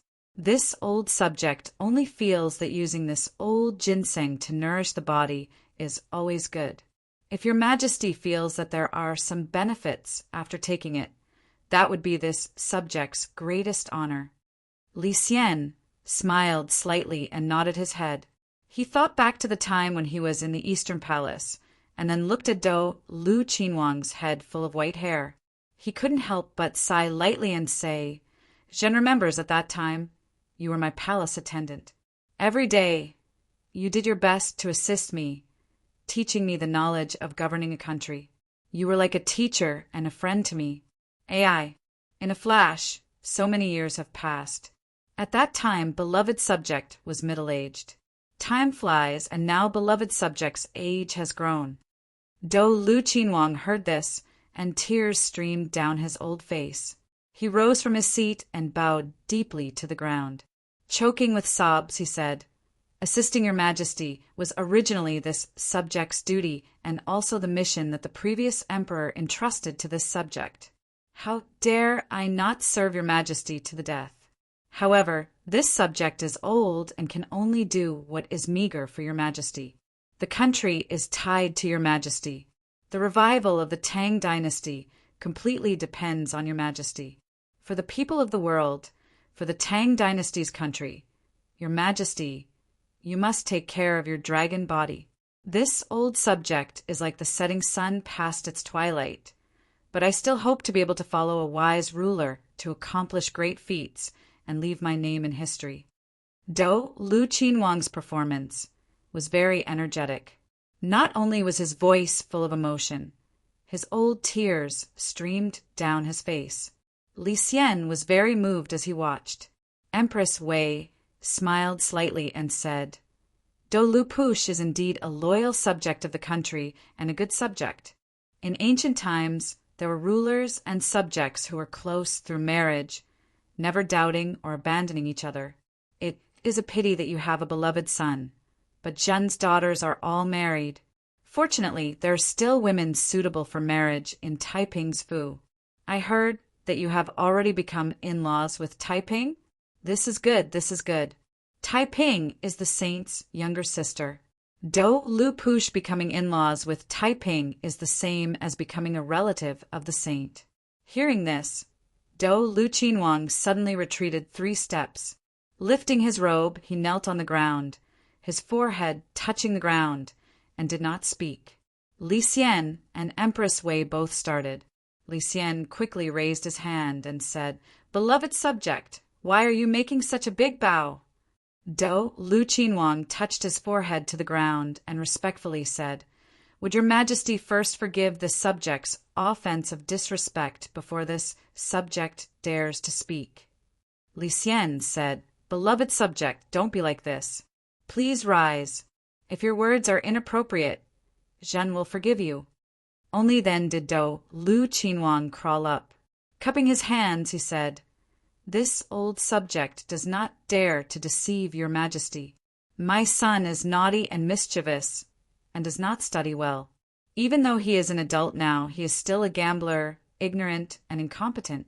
Even though this old subject often gives advice, there is no effect. Princess Taiping is your Majesty's younger sister.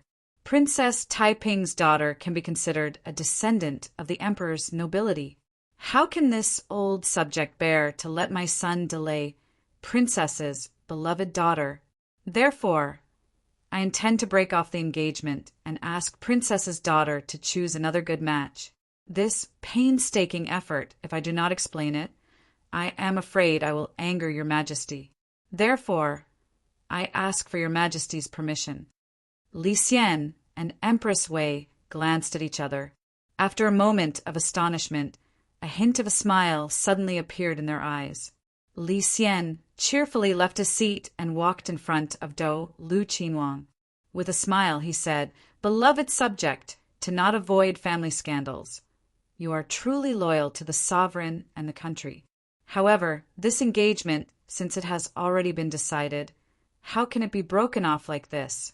If this gets out and others do not know the inside story, who knows what ugly things they will say? In Zhen's view, the frivolity of youths is actually nothing. Once they are married, they will naturally change their minds." Dou Lu Qinhuang wanted to say more when Empress Wei suddenly said, "Sage, Dou Lu Qinhuang is an old minister of the Eastern Palace when Sage was the crown prince. Speaking of which, Dou Lu Qinhuang was the first to form a relationship with Sage and is not an outsider. What is there to hide from this loyal old minister of yours? There is no harm in speaking frankly." Dou Lu Qinhuang glanced at Empress Wei with some surprise, then looked back at Li Xian. Li Xian coughed and somewhat awkwardly said, "Beloved subject, I will not hide it from you. Ever since we ascended the throne, because of our political views, we have often clashed with the Prince of Xiang and Taiping, causing Taiping and the Prince of Xiang to misunderstand us. They are brothers of the same mother as us. Every time we think about being misunderstood by our own flesh and blood, we grieve and lament. Beloved subject was once Zhen's palace attendant and is also the uncle of the Prince of Xiang's consort. If you become in-laws with Taiping, then you will truly be the closest person to my Li Tang imperial household. We also hope that you can become one of us 3 siblings. If the Prince of Xiang and Taiping have any misunderstandings about us, beloved subject can inform us as soon as possible. Only then can we resolve the misunderstandings and live in harmony as brothers. Thus, we feel that this marriage between you and him should be made." Only now did Dou Lu Qinhuang understand Li Xian's intentions. If not for the Prince of Xiang and Taiping risking their lives to help, the Son of Heaven might not have reached his current position. He had not imagined that he would be so scheming and have such a cold-hearted nature. Dou Lu Qinhuang couldn't help but feel a chill in his heart, but he put on a terrified expression and said, "This old subject is willing to serve your Majesty." Li Xian was overjoyed. He happily took Dou Lu Qinhuang's hand and said, "Good, good, good. We just knew that beloved subject would not disappoint us. Dear subject, you have been back in the capital for more than a month. We previously heard that you had fallen seriously ill, and it was for this reason that your return to the capital was delayed. Thus, when you first returned to the capital, we did not dare to rashly have you take on heavy responsibilities, fearing that you would be tired from the long journey and tire yourself out. Now that beloved subject has been resting for more than a month, you should be able to come out and help us share some of the burdens. We understand and will issue an edict for beloved subject to preside over the government. We hope that beloved subject will not refuse." Dou Lu Qinhuang knew that this favor was entirely because he had flattered and expressed his loyalty. Today he had also agreed to serve as a secret agent for the emperor. His heart was filled with bitterness, but he still had to put on a happy expression. Cupping his hands, he said, "Yes, this old subject will definitely fulfill his duty and share your Majesty's burdens." At this time, a tall and young eunuch hurriedly walked into the colored silk courtyard. His appearance was still immature, but he was wearing a high-ranking eunuch robe. Along the way, many palace maids and eunuchs saluted and greeted him one after another. This person was Gao Lisher. Because of his outstanding performance on the night of the coup, even though he was young and could still be considered an adult, he had become one of the few major eunuchs in the palace. Ever since Wu Zetian had been placed under house arrest, the important matters of looking after Wu Zetian had been his responsibility. Gao Lisher sprinted into Kai Sea Garden and urgently reported to Li Xian, "Your Majesty, Emperor Zetian's old illness has relapsed and his condition is serious." "Ah." Li Xian was startled and hurriedly asked, "Has the imperial physician been summoned?" Gao Lisher replied, "Nubi has already summoned the imperial physician." Li Xian urgently said, "Quick, quick! Zhen will immediately go with the empress to visit Mu Huang." Gao Lisher bowed and said, "Nubi has already had someone prepare the imperial carriage." Hearing this, Li Xian and Empress Wei hurriedly walked out of Kai Sea Garden. When Dou Lu Qinhuang heard that Wu Zetian was critically ill, he was also very shocked. Seeing Li Xian leave in a hurry, he didn't even have time to say a word to him. Behind him, he bowed deeply and said, "This subject respectfully sends off Emperor and Empress." Chapter 1132. The day after Dou Lu Qinhuang paid his respects to Li Xian issued an edict declaring, "When there is an important matter concerning the military or state, the Hall of Governmental Affairs may jointly mediate." With this edict, Dou Lu Qinhuang had the authority of Prime Minister. But Li Xian's edict did not make any changes to Dou Lu Qinhuang's position as the Bodhisattva. From this point onwards, the title of Bodhisattva became a title signifying the emperor's favor. He no longer had the authority of Prime Minister. The people of the outside world did not know the inside story of Dou Lu Qinhuang's loyalty to Li Xian. As for Dou Lu Qinhuang's reappointment as Prime Minister, the ministers, scholars, and common people all believed that this was the emperor's approval and encouragement for the Prince of Xiang to hand over his military authority. But in reality, even though the Prince of Xiang had already handed over his military authority, Li Xian still did not feel at ease. His authority and influence over the Prince of Xiang and Taiping was gradually being retracted and compressed. The weather grew colder by the day, and the relationship between the emperor, the Prince of Xiang, and Taiping also grew colder by the day. Meanwhile, the relationship between Yang Fan and Shen Mu also grew colder and colder as the distrust between the two grew. The source of the conflicts and troubles between the clear and hidden factions was extremely complex. Even though Lu Binji was playing tricks in the shadows, he had not created them out of nothing. Instead, he had used the mutual dissatisfaction between the two sects and the inevitable competition in business to bribe the lowest few people in order to intensify and expand this conflict. This was just like the quarrel between two mulberry pickers on the border between Chu and Yu during the Warring States period. It first involved two families, then involved two villages, and then expanded to two cities, ultimately developing into a war between the two countries. If there had been a third person fanning the flames, how could the lofty sovereign have sensed it? Putting aside the fact that Yang Fan had personally summoned the stewards in charge of the north back to the capital to personally question them, even if he had personally rushed to Zhuozhou and clearly understood the cause of this conflict, he still would not have discovered that someone was playing tricks. This was because the problems between the two sides truly did exist. Even if Lu Binji had not been playing tricks, there would have been a day when this small grudge would have become a major grudge. Fortunately, although Yang Fan and Shen Mu didn't trust each other, they still maintained the greatest degree of restraint. Thus, this local confrontation didn't expand into a full-scale war between the obvious and hidden sects. However, Yang Fan's status and influence in the obvious sect obviously couldn't be compared to Shen Mu's control over the hidden sect. He had spent too much energy and time in the officialdom. Furthermore, one of them had taken over young Master Zhang's old subordinates and had many factions under him, while the other had single-handedly established this organization. The control of the two couldn't be compared.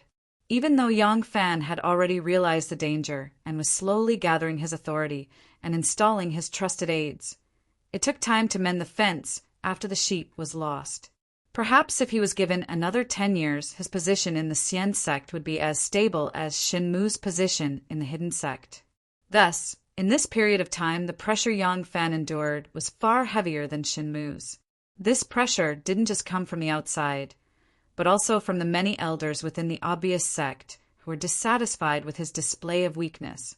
It was in this situation where Yang Fan was besieged both internally and externally that Empress Zetian's critical illness arrived. In Shangyang Palace, Li Xian, Empress Wei, Shanghai Wan, the Prince of Xiang, Princess Taiping, Prince Liang, and the many members of the Li and Wu families were all kneeling before the bed. The palace was filled with internal guards, and outside the palace, the tens of thousands of cavalry personally, led by Yang Fan, formed an impenetrable encirclement.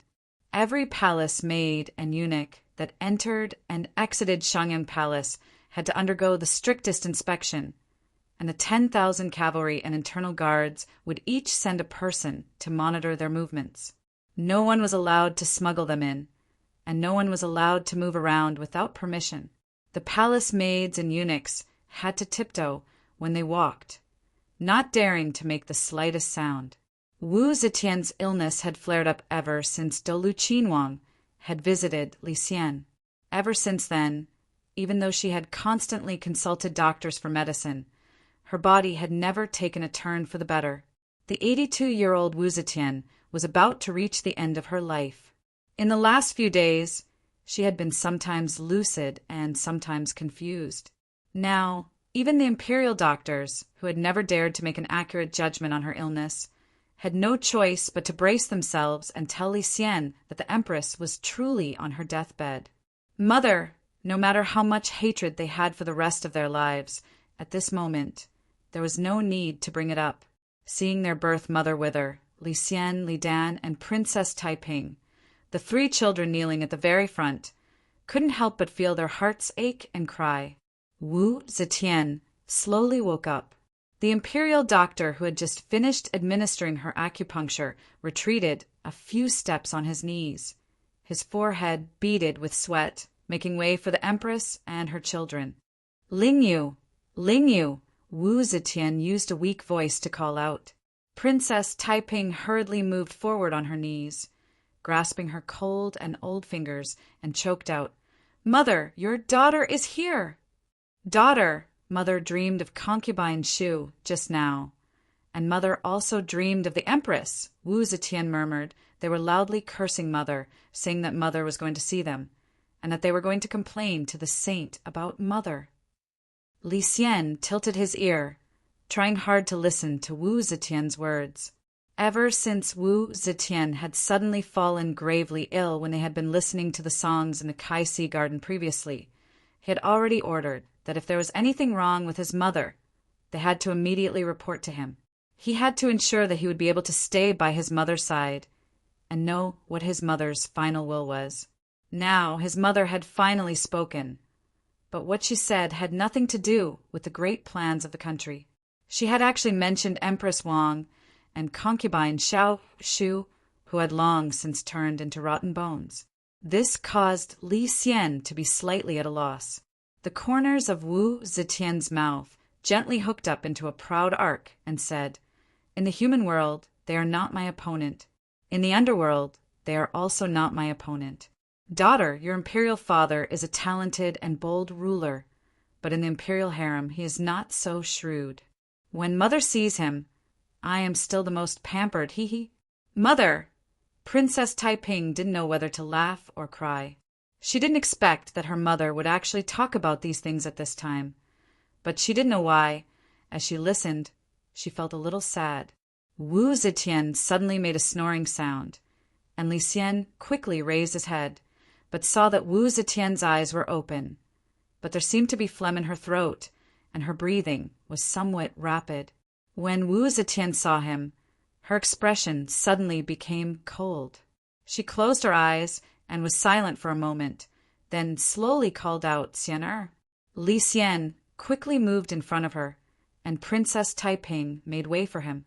Li Xian held Wu Zetian's hand. Wu Zetian's hand subconsciously shrunk, but finally slowly loosened. Her lifespan was approaching, and she had to let go of everything. So why be so stubborn? She was silent for a moment, then said in a low voice, "Xian."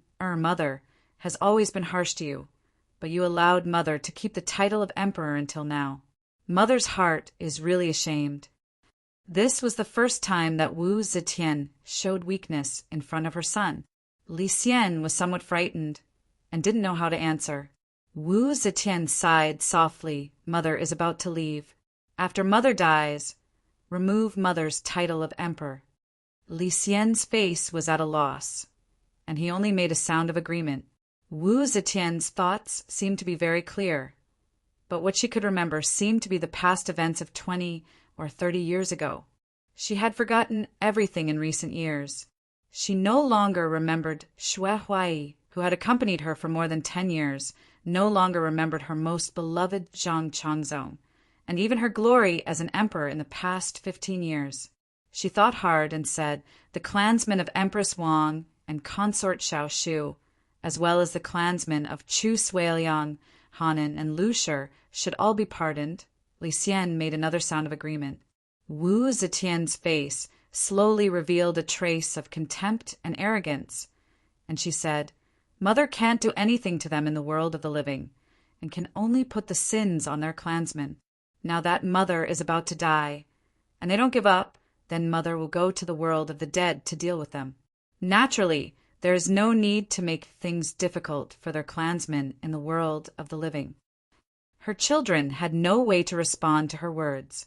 Wu Zetian had fought all her life, and it seemed that she was getting stronger with age, and her fighting spirit was even stronger.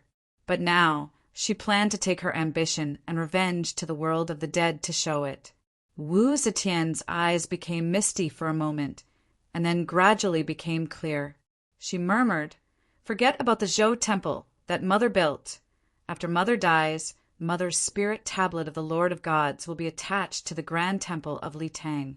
Mother will be buried in your father's tomb." Even though Wu Zetian's voice was very weak, it still seemed to have an indescribable magic.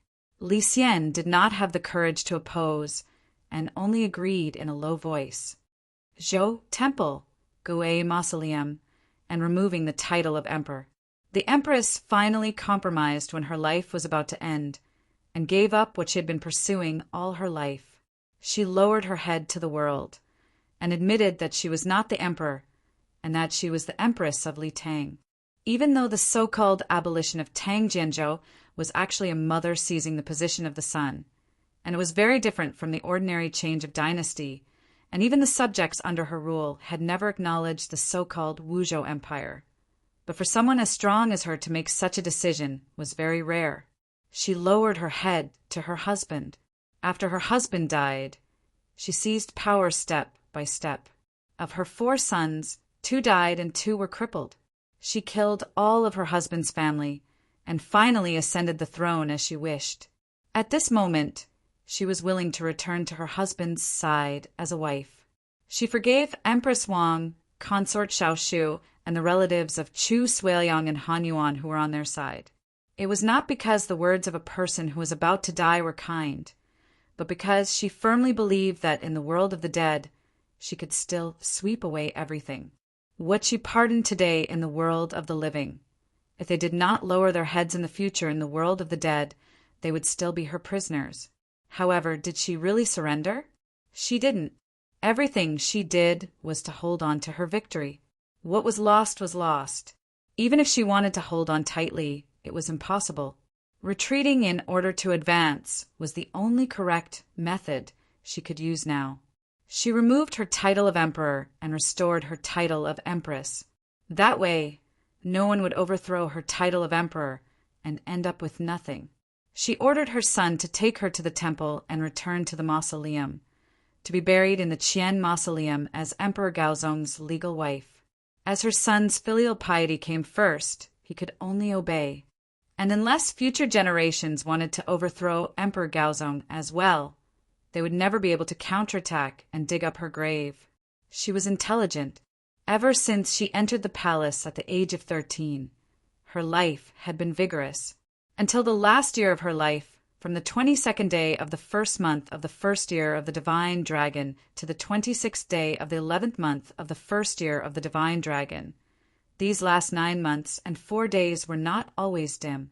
In the last moments of her life, she still let her intelligence bloom with a dazzling light. She did her best to keep what she wanted to keep in her concessions. With her usually tough personality, this was the only time in her life that she would do this. After Wu Zetian finished saying all this, she seemed to be extremely tired. She once again fell into a deep sleep. After an unknown amount of time, Wu Zetian suddenly woke up from her dreams with a start. She called out in panic, "Daughter!" Lingwei. Power, status, fame. In the last moments of her life, they were all useless. At this moment, what she could remember, what could give her warmth, was only the bones of her bones, the flesh of her flesh. Tai Ping held her hand. Wu Zetian was relieved. She let out a long breath and murmured, "It's so cold. What season is it now?" Tai Ping replied in a low voice, "Mother, it's already winter. It's snowing outside." Hearing this, Wu Zetian's withered and old face suddenly bloomed with a young girl's bright smile. "It's snowing? I remember that when Mother entered the palace, it was also snowing. I wonder if the plum blossoms in the fragrance palace have bloomed yet? Mother really misses the fragrance there." Princess Taiping was somewhat startled. After a while, she softly reminded, "Mother, this is Chang'an. The fragrance palace is in Luoyang." "Ah!" Wu Zetian laughed involuntarily. Yes, Mother is muddle-headed. She wanted to laugh.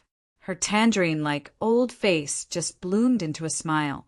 Her mouth was still slightly open, but it was forever frozen there. Chapter 1133. Wu Zetian's seemingly weak and compromising will allowed her to grasp the initiative before her death. As his birth mother, his mother voluntarily gave up the title of emperor and was willing to be buried in Gaozong's Qian tomb as empress. This saved Li Xian a lot of awkwardness. As her son, how could he be harsher? Li Xian ordered Wan to draft the mourning memorial of the great sage empress of Zetian and personally revised it word by word. He added in a sentence that praised his mother as a hero with great foresight and great achievements. Her martial prowess is like thunder and her writings are like the sun and moon. He also held a grand funeral for Wu Zetian. However, there were still discordant voices. As for the empress while requesting for her to be buried together with Gaozong, Yan Shanxi immediately jumped out to oppose it. Yan Shanxi spoke passionately, "Your Majesty, the venerable should be buried first. This lowly one should not disturb the deceased after the tomb is completed. Although the empress has a respectable status, she is still inferior to the previous emperor. It is not a good omen to disturb the venerable. Furthermore, the Qian Tomb Black Palace uses giant stones as the doors and iron liquid to seal the gaps. To open the tomb, one must use an axe and chisel. The path of the gods is mysterious. If we start construction, we might disgrace the spirit of the previous emperor. Furthermore, the empress and emperor being buried together is not an ancient tradition. In the ancient imperial tombs, the empress and emperor were not buried together. It was only since the Wei Jin era that the empress and emperor were buried together. The empress has always respected the ancient tradition. Why would she request to be buried together? This is probably not the empress' original intention. When Li Xian heard this, his face fell. What did he mean by probably not the empress' original intention? Was he going to change his mother's edict? In fact, Li Xian knew very well what his mother's intentions were. Wu Zetian wanted to prevent Li Tang's descendants from attacking her one day. Even her remains would not be able to rest in peace. He also knew why Yan Shanxi objected to the burial. Yan Shanxi had ulterior motives. The reason why he objected to his mother being buried with his father was so that one day, when he overthrew the Wu clan, he could cleanse the Wu clan's people without any misgivings. This was because Yan Shanxi was one of the accomplices of the meritorious ministers. Yan Shanxi did notice that Li Xian's expression had already darkened. He continued to speak passionately. "This subject believes that your majesty should be buried in another auspicious place beside the Qian mausoleum. If the way of God is aware the netherworld path will naturally be connected. If it is without consciousness and spirit, there is no benefit in being buried together. Li Xian interrupted him and sneered. We, the Prince of Xiang, Prince Liang, Taiping, and all the other members of the imperial family heard imperial mother's posthumous edict. Shangguan Jiarong was also present, so how could it be fake? As a son, I will naturally follow my mother's last wish to be buried together. Ever since the 5 princes dethroned the government, Li Xian was in the limelight. In the imperial court, he had the momentum to make decisions with a single word. As a member of the accomplices of the meritorious ministers, Yan Shanxi's power was currently at its weakest. It was difficult for him to find a few people to support him. Helpless, he could only hold a scepter and retreat to the side. Li Xian swept his gaze over the officials and indifferently said, "There is no need to discuss this matter anymore.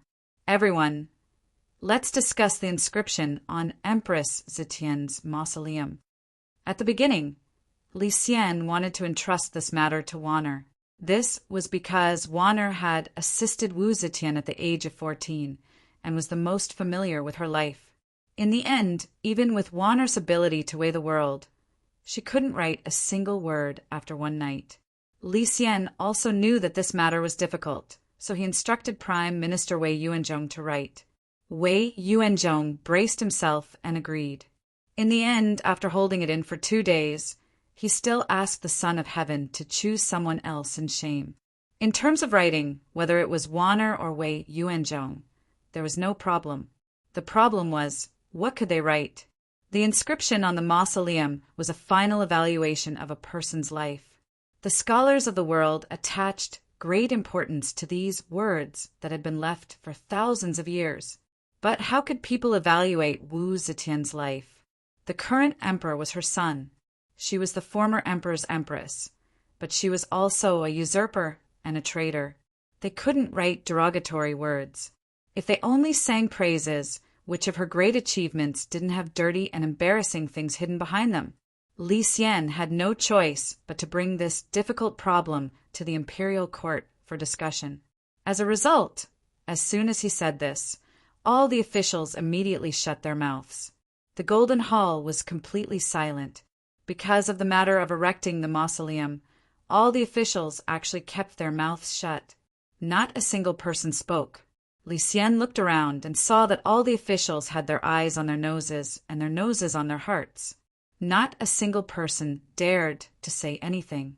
He couldn't help but smile bitterly to himself. His gaze slowly moved. Yang, husband, why don't you say something? How should we write the inscription on the mausoleum? Li Xian's Yang. Word dragged on for a bit too long. Everyone in the hall with the surname Yang jumped in fright. Even Yang Fan, a military general, was on tenterhooks, even though he knew that the task of writing the inscription on the mausoleum wouldn't fall to him. Fortunately, Li Xian followed up with the word husband. All the officials let out a sigh of relief and looked at Yang Zaisi with gloating eyes. Hearing this, Yang Zaisi's face twisted into a steamed bun. He felt that he was about to become a jack of all trades. Anyone who had any trouble would pull him out. Even the emperor was like this. Yang Zaisi hummed and hawed for a while. In the end, he could only awkwardly reply, In this subject's opinion, the Empress Dowager's achievements in her life are really, really hard to describe with words. There is no harm in erecting a mausoleum without words. Her merits and demerits, gains and losses, will be left for later generations to evaluate. Yang Zaisi's suggestion was originally an act of helplessness, but when Li Xian heard it, his eyes brightened. When the other ministers and generals heard this, they all whispered to each other, feeling that this idea was a stroke of genius. That's right. How would the previous empress, the present emperor's mother, comment on her life? Could they say anything bad about her? But if they ignored their conscience and only picked out good things to say, whoever wrote the inscription would feel guilty. Erecting a wordless mausoleum would be the best. Since it was hard to describe, then they might as well not describe it. The more Li Xian thought about it, the more reasonable it seemed. This difficult problem that he couldn't avoid had been solved in an instant. He nodded and said, "Beloved subjects' words are reasonable. Then let's not write the inscription on the mausoleum. Prince of Xiang, Prince Liang." Li Dan and Wu Sansi stepped forward at the same time and cupped their hands. "Your subjects are here." Li Xian said, "The Prince of Xiang and Prince Liang will be in charge of all matters related to the national mourning." The two of them bowed and said, "Your subjects receive the decree." Li Xian believed that this was a very appropriate way of handling things. The son did not speak of his father's faults, and this was naturally the same for his birth mother. How could he criticize his mother on the mausoleum? That was not the way of a son. But if he spouted some nonsense, speaking nonsense with his eyes closed, then he would lose the meaning of the mausoleum and become a laughingstock for future generations. This was the most appropriate way of handling things. But he had never expected that, by setting a precedent like this, he would suffer the same treatment in the future. After he passed away, his successor didn't know how to evaluate his life. In the end, he also erected a wordless mausoleum for him. Unfortunately, he was one of countless male emperors throughout the ages, while Wu Zetian was unique. Just by being unique, it was enough for some people to view her in a different light. Wu Zetian's wordless mausoleum was said by those who flattered her feet to be an empress with a broad mind and extraordinary spirit.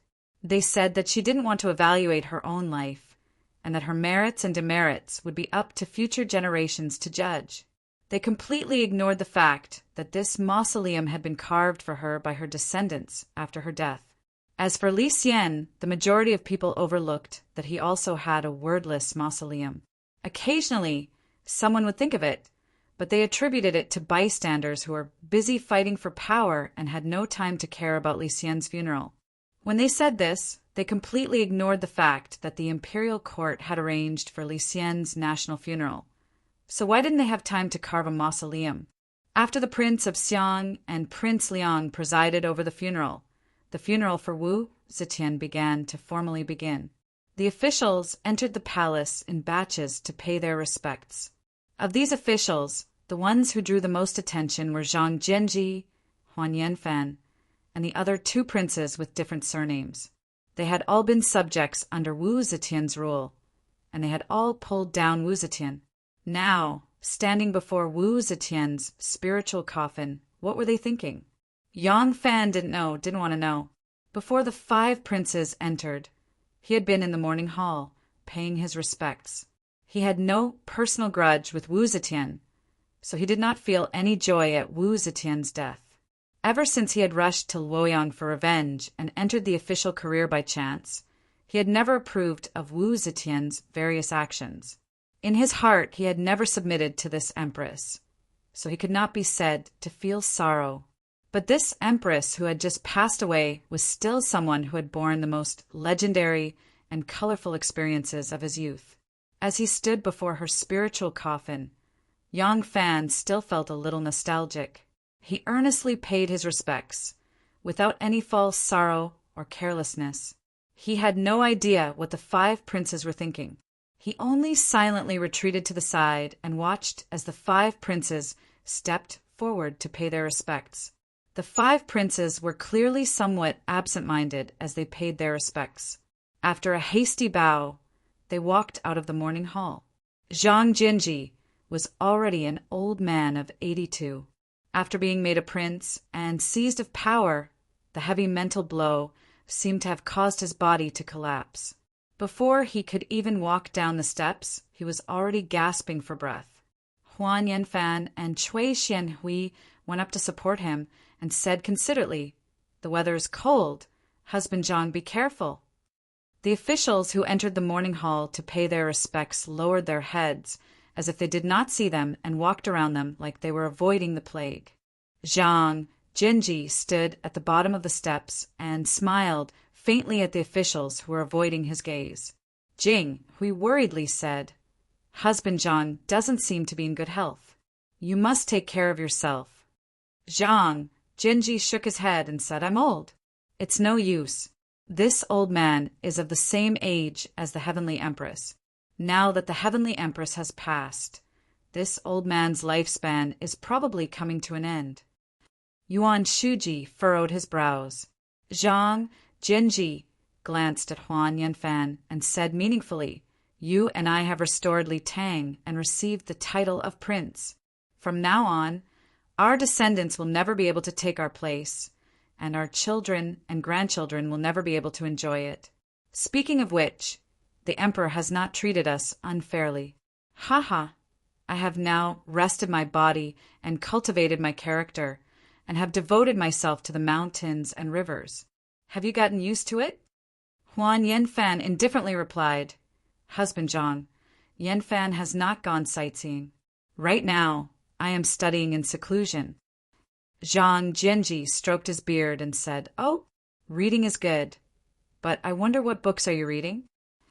Huan Yanfan said, "Yanfan is reading Lord Mengchong's story. It's a very interesting little story. When Lord Mengchong was young, he saw his father's vast farmland and wealth. He asked his father, 'What's the name of your son's son?' Tianing said, 'Grandson.' Tian, when asked again, 'What's the name of your grandson's grandson?' Tian replied, 'Great-grandson.' Tian, when asked again, 'What's the name of your great-great-grandson's great-great-grandson?' Tian shook his head and said, 'I don't know.' Husband Zhang, do you think this story is interesting?" Zhang Jinji's expression instantly turned ugly. The few people present were all well-read people, so they had naturally read this story before. They knew what Meng Changjun was going to say next, and they also knew why Meng Changjun said that.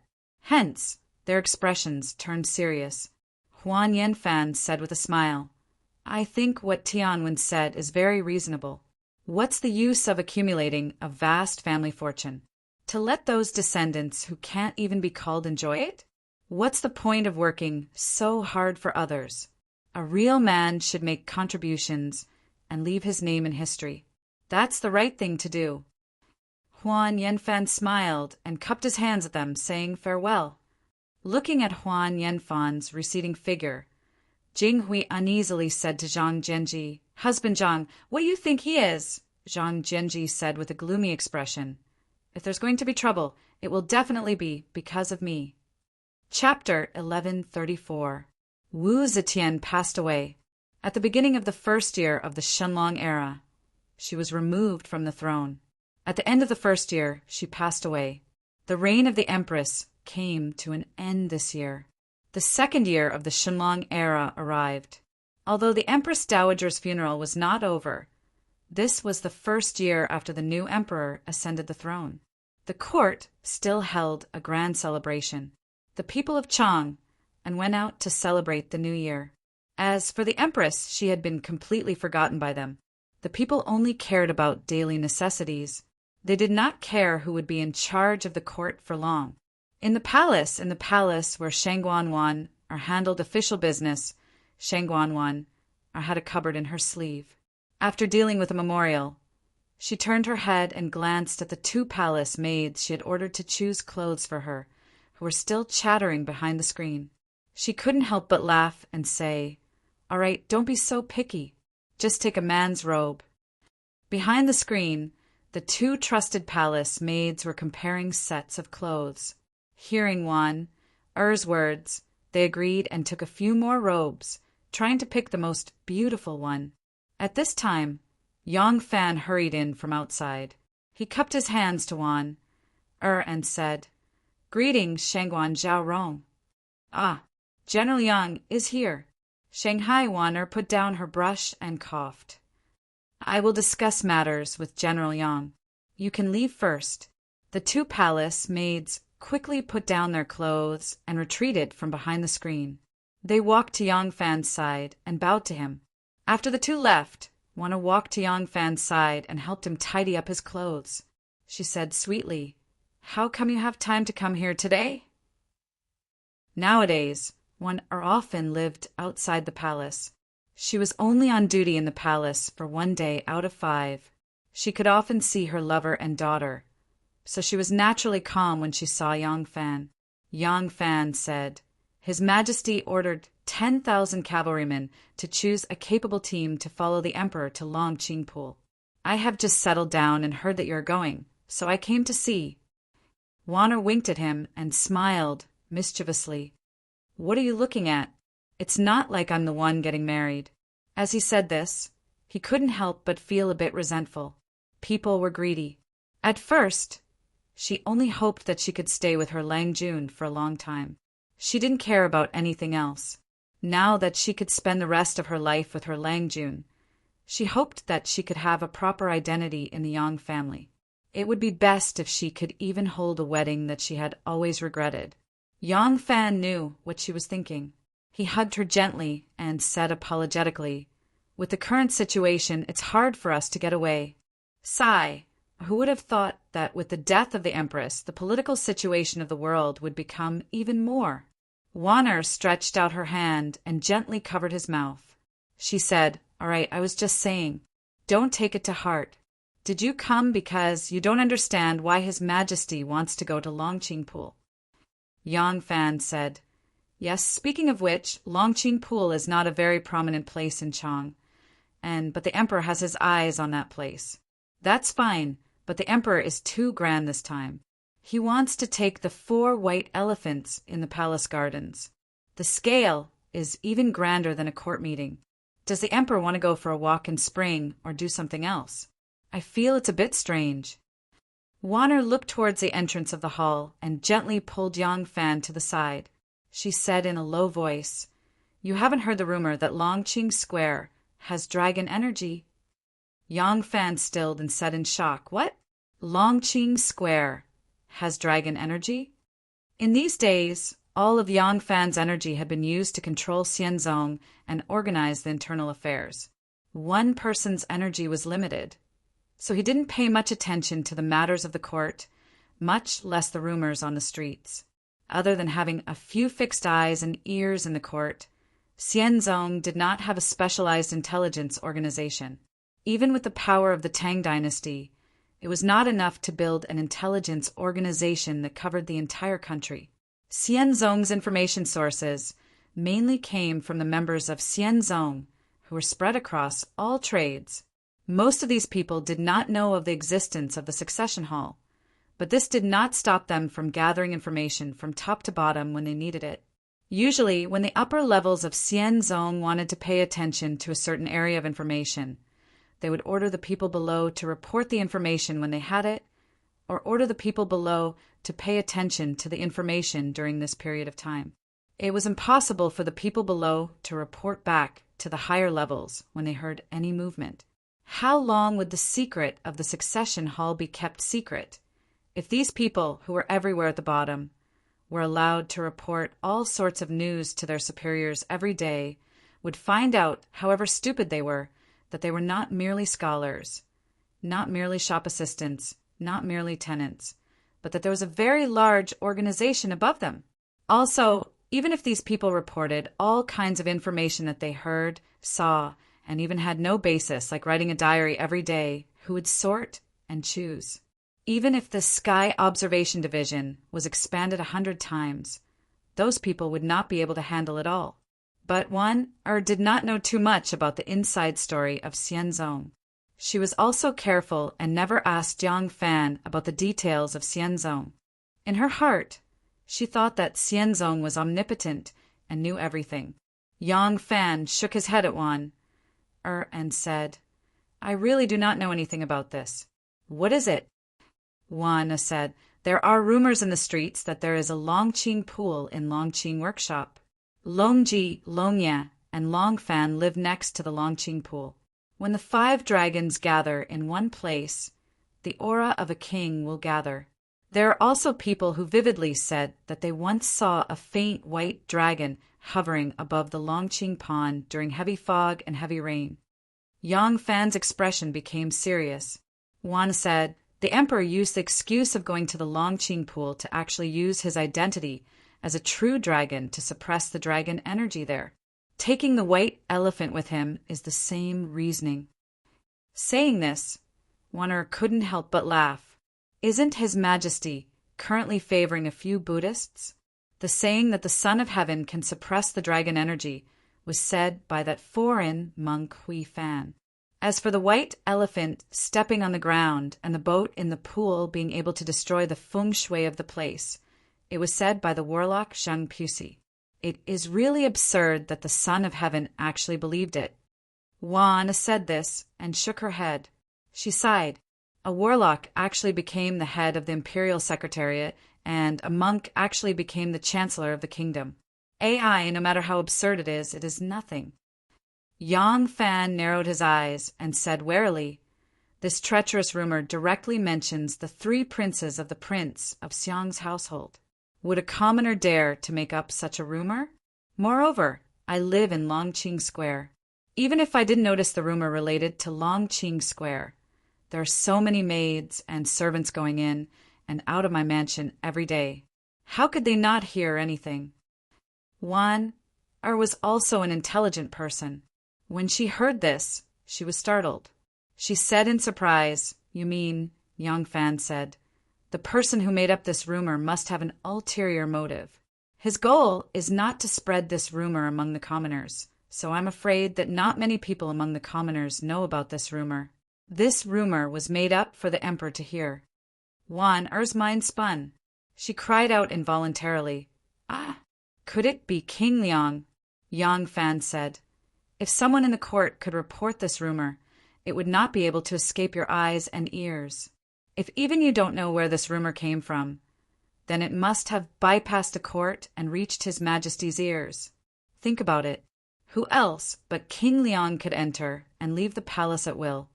Report to the emperor and avoid your eyes and ears." Moreover, the emperor consulted the foreign monk Hui Fan and the warlock Zhang Pusi. They seemed to agree with this rumor, and even gave the emperor ideas to solve it. They solemnly said that they would help the Son of Heaven suppress this dragon energy. And these 2 heterodox people just happened to be close to King Liang. Do you still need to say who all of this is pointing to?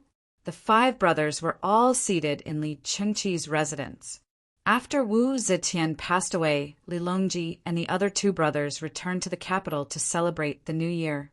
After the new year, they had to prepare the coffin for Wu Zetian's burial, so Li Longji and the other princes stayed in the capital. The 5 brothers were already 60 to 70% drunk, so their words were somewhat unrestrained. Li Qingyi slammed his wine cup down heavily. "The palace has ordered us to prepare to receive the Son of Heaven." The Son of Heaven is our uncle. Have you ever heard of an elder paying a visit to a junior? Moreover, this elder is the current Son of Heaven. Li Longji twirled his wine cup and said playfully, "Second brother, you're wrong. The emperor is here to tour Longqing Pool." Li Qingyi said angrily, "Pa, tour Longqing Pool? Does the emperor even need to bring an elephant out for an outing? You brat, stop putting on an act. I know you have people in the palace. Hurry up and tell me, why did the emperor come?" Hearing Li Qingyi's words, Li Longye and Li Longfan became suspicious and looked at Li Longji curiously. Li Longji spread his hands. "I've already told father and big brother. You can ask big brother." Li Qingqi sighed. "Don't force the 3rd brother. Isn't it the same as why the emperor came to Longqing Lane? On New Year's Day, the emperor decreed that the 7th princess could open a mansion and get an official position. Do you still remember?" Li Longfan said, "I do remember. But, big brother, what does this have to do with what we're talking about?" Li Chengqi glared at him reproachfully and said, "You just don't have a brain. Now the emperor's daughters have the same rights as Aunt Taiping. They all have the right to open a mansion and get an official position. What do you think Aunt Taiping is? If the Political Affairs Hall originally had 1 prime minister and suddenly there were 7, would there still be 1 prime minister?" Li Qingqi looked at his brothers, who seemed to be deep in thought. The emperor believed the slanderous words of scoundrels and has always been afraid of Father and Miss Taiping. He took back Father's military power and divided Aunt Taiping's power because he was guarding against us. As for now, he wants to visit Longqing Lane. It's even more ridiculous It's said that someone reported to the emperor that there's King's Qi in Longqing Lane. So the emperor wants to use his true dragon body to suppress the King's Qi here.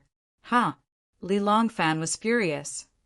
If it weren't for father and aunt's help, if it weren't for us 5 brothers who risked our lives to serve him, would he be able to sit on the throne? Now he views us as his enemies. He's really a muddle-headed emperor. 5th brother, be careful. Li Longji said seriously. Father said that it wasn't easy for me, Li Tang, to restore the empire. Now that the Wu family is still in power, no matter what the emperor thinks, as descendants of Li Tang, we can't cause trouble to prevent outsiders from taking advantage of us. If the emperor wants to step on the dragon's qi, let him. In front of the emperor, you must not show any resentment. Li Longya rolled his eyes and asked word by word, what if the emperor's wariness doesn't stop there? What do you think he'll do next? Li Longji was silent for a moment. He raised his wine cup and drank it in one gulp. He then slammed the cup heavily on the table. His pair of heroic eyes faintly revealed a murderous aura. His voice faintly carried the sound of metal and stone. He said, block soldiers with arms and water with earth. Chapter 1135. The true intentions of Li Xianyu and Long Qingqi could not be hidden from the eyes of the world.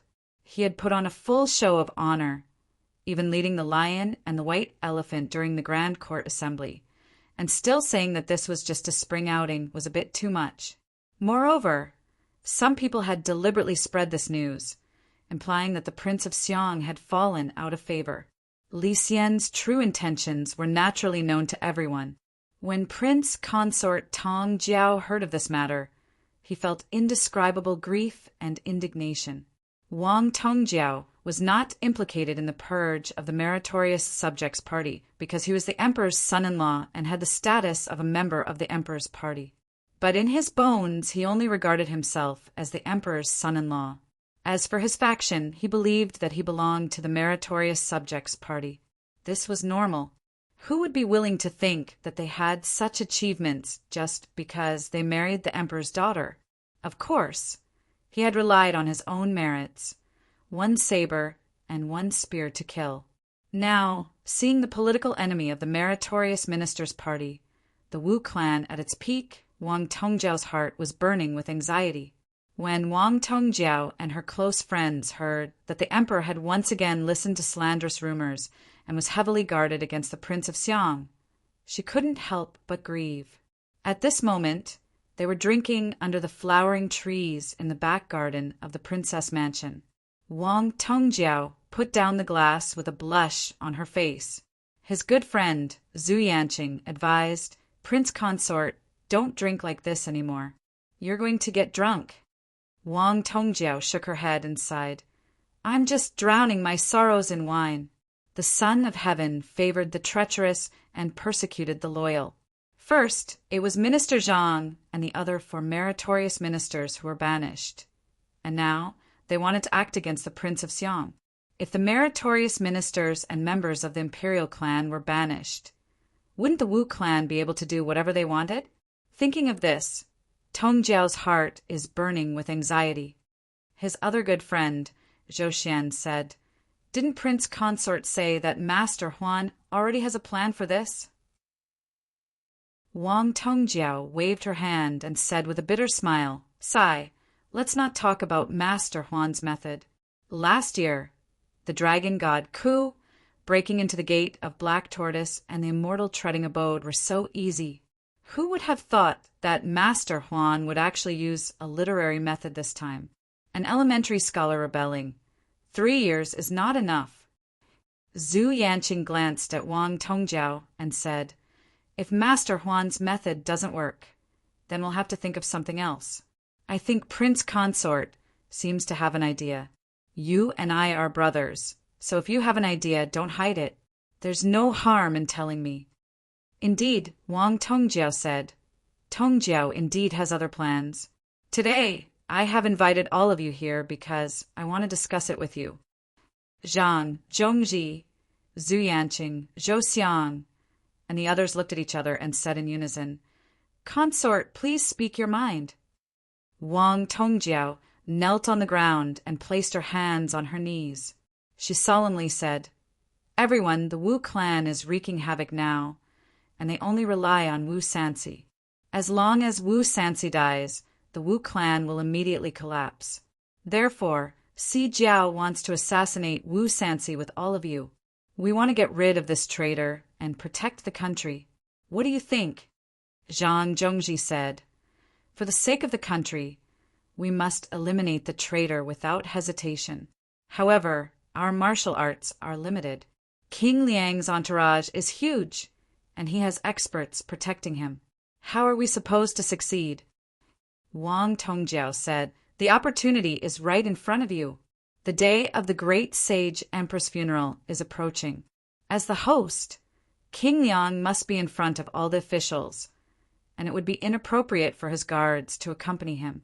Tongjiao can use her status as the imperial guard to wrap the spears and swords in white silk. When the time comes, we can take our weapons and wait for an opportunity to assassinate Wu Sansi. Once he is dead, the outcome will be set." Zhu Yanqing frowned. "But how are we going to sneak into the entourage?" Wang Tongjiao said, "Leave it to me." After a brief discussion, Zhu Yanqing spoke on behalf of everyone. "The Wu clan's perverse actions have angered even the gods. We are willing to work with Prince Consort to eradicate these evils and achieve great feats." Wang Tongjiao said excitedly, "Good! I knew that you are all hot-blooded men." Behind the thicket, a silhouette quietly left. None of them noticed it, as they were too engrossed in their passion. The man hurriedly ran to the west wing. Inside the guest room, two middle-aged men in Confucian robes were shaking their heads and reciting poems. The man rushed in and said in panic, "Father, uncle, a disaster has come. We'd better run away quickly." His words, which came out of nowhere, startled the two men in the room. One of them asked in surprise, "What disaster has arrived?" The person panted and said, "Prince Consort is planning to assassinate King Liang. If he fails, the entire clan will be exterminated. If we stay in the princess residence, we will be seen as the prince consort's henchmen. We should run for our lives as soon as possible." The two poets in the room turned pale with fright when they heard this. The two middle-aged men in the room were the famous Tang dynasty poets, Song Jiwen and Song Jixuan. When Zhang Yizhi and Zhang Changzong were favored by the emperor, these two great poets sought refuge with the two Zhangs. They wrote poems to flatter the emperor, and when the two Zhangs were executed, they were exiled to Lingnan as their henchmen. The two of them did not want to go to the plague and suffer, so they begged Prince Consort Wang Tongjiao. They did not have much of a relationship with Wang Tongjiao, but their cousin married Zhu Yanqing, who was a good friend of Wang Tongjiao's. Through this relationship, the two of them begged Wang Tongjiao to be their disciples. Wang Tongjiao felt that they did not have any great evil and were only forced by the circumstances to curry favor with the two Zhangs, so she made the decision to let them stay. But at that time, Zhang Zhenji was in the middle of purging the remaining henchmen of the two Zhangs. Wang Tongjiao did not want to make things difficult for Zhang Zhenji and the others, so she let them stay in her residence for the time being. In less than 2 months, Zhang Zhenji and the others were secretly demoted and driven out of the imperial court by Li Xian. From then on, the imperial court was controlled by the Wu family and the Wei family. Wang Tongjiao did not have much of a relationship with these two factions, so it was not appropriate for her to speak up for them. Therefore, the two brothers and their families stayed in the prince consort's residence. Song Jixuan asked his son Song Tan for the details and could not help but panic. Song Jiwen rolled his eyes and suddenly slapped the table, saying, "Good! Jixuan, a great opportunity has come for us brothers." Song Jixuan was taken aback. "Big brother, what great opportunity?" Song Jiwen smiled. "The faction of meritorious officials has already lost power. You and I have been living in the prince consort's residence with our families for a long time, but we have still not been able to get our posts back. It seems like the prince consort is no longer of any use. You and I want to rely on King Liang, but there is no way to do so. But hasn't this chance come knocking on our door? Song Jixuan was suddenly enlightened. You mean, on Longqing Lake, Li Xian, the Empress, King Liang, and the other important ministers boarded a boat for a leisurely stroll. The Prince of Xiang, Li Dan, accompanied them. His heart was heavy, but he still forced himself to appear cheerful. The 5 sons of the Prince of Xiang stood at the railing of the boat. In the distance, they could see a row of green willows by the lake. Behind the willows, they could faintly see beast masters leading lions and elephants back and forth. They could also see that someone was wearing a Taoist robe with 7 stars, his hair draped over his shoulders and his sword in hand. He seemed to be performing some sort of ritual. Li Qingyi couldn't help but spit fiercely outside the boat. "Io, who is this?" Unexpectedly, a small boat was approaching. Li Qingyi spat on the back of that person's neck. The man angrily raised his head, but suddenly remembered that this was the son of Heaven's ship. The people on this ship were all rich and noble, and none of them were people he could afford to offend. He could only resentfully shut his mouth and take out a handkerchief to vigorously wipe his face. The man on the small boat was Song Jixuan's son, Song Tan.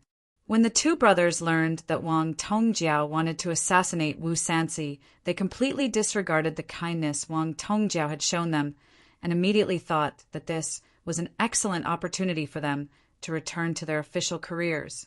The 2 brothers were worried that they would arouse Wang Tongjiao's vigilance if they went out, but Song Tan, who often went out, had no such worries. As a result, the 2 brothers ordered Song Tan to immediately inform Wu Sansi. By the time Song Tan arrived at Wu Sansi's residence, Wu Sansi had already accompanied Li Xian to Longqing Lake. When the steward of the martial house heard Song Tan's reason for coming, he knew that this matter was of great importance and did not dare to be negligent. He immediately brought Song Tan to Longqing Lake. By the time the 2 boarded the ship, Li Longji and his brothers had already gone elsewhere. The steward of the martial house revealed his identity to the imperial guards and quietly went to see Wu Sansi. Wu Sansi was sitting at the bow of the ship with Li Xian, drinking wine.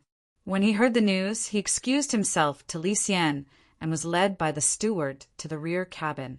When Song Tan saw Wu Sansi, he immediately clasped his hands and fearfully said, "This junior, Song Tan, has received orders from my father and uncle to request an audience with the great king." Wu Sansi grabbed his collar and sternly said, "You said that you have an extremely urgent news to report to this prince." As Yang Fan walked past the railing of the ship, he just happened to see the Prince of Xiang's 5 sons walking over. Yang Fan stopped and cupped his hands to them with a smile. To Yang Fan's surprise, Li Longji also stopped in his tracks and solemnly cupped his hands towards him. He smiled and said, "Greetings, great general." Yang Fan did not expect Li Longji to be so courteous and hurriedly returned the greeting. "Greetings, Prince of Linzi. Greetings, royal princes."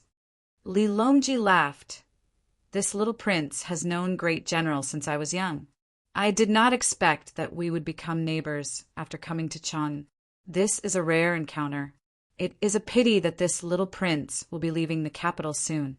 Otherwise, I will definitely invite Great General to my residence to have a drink with my brother."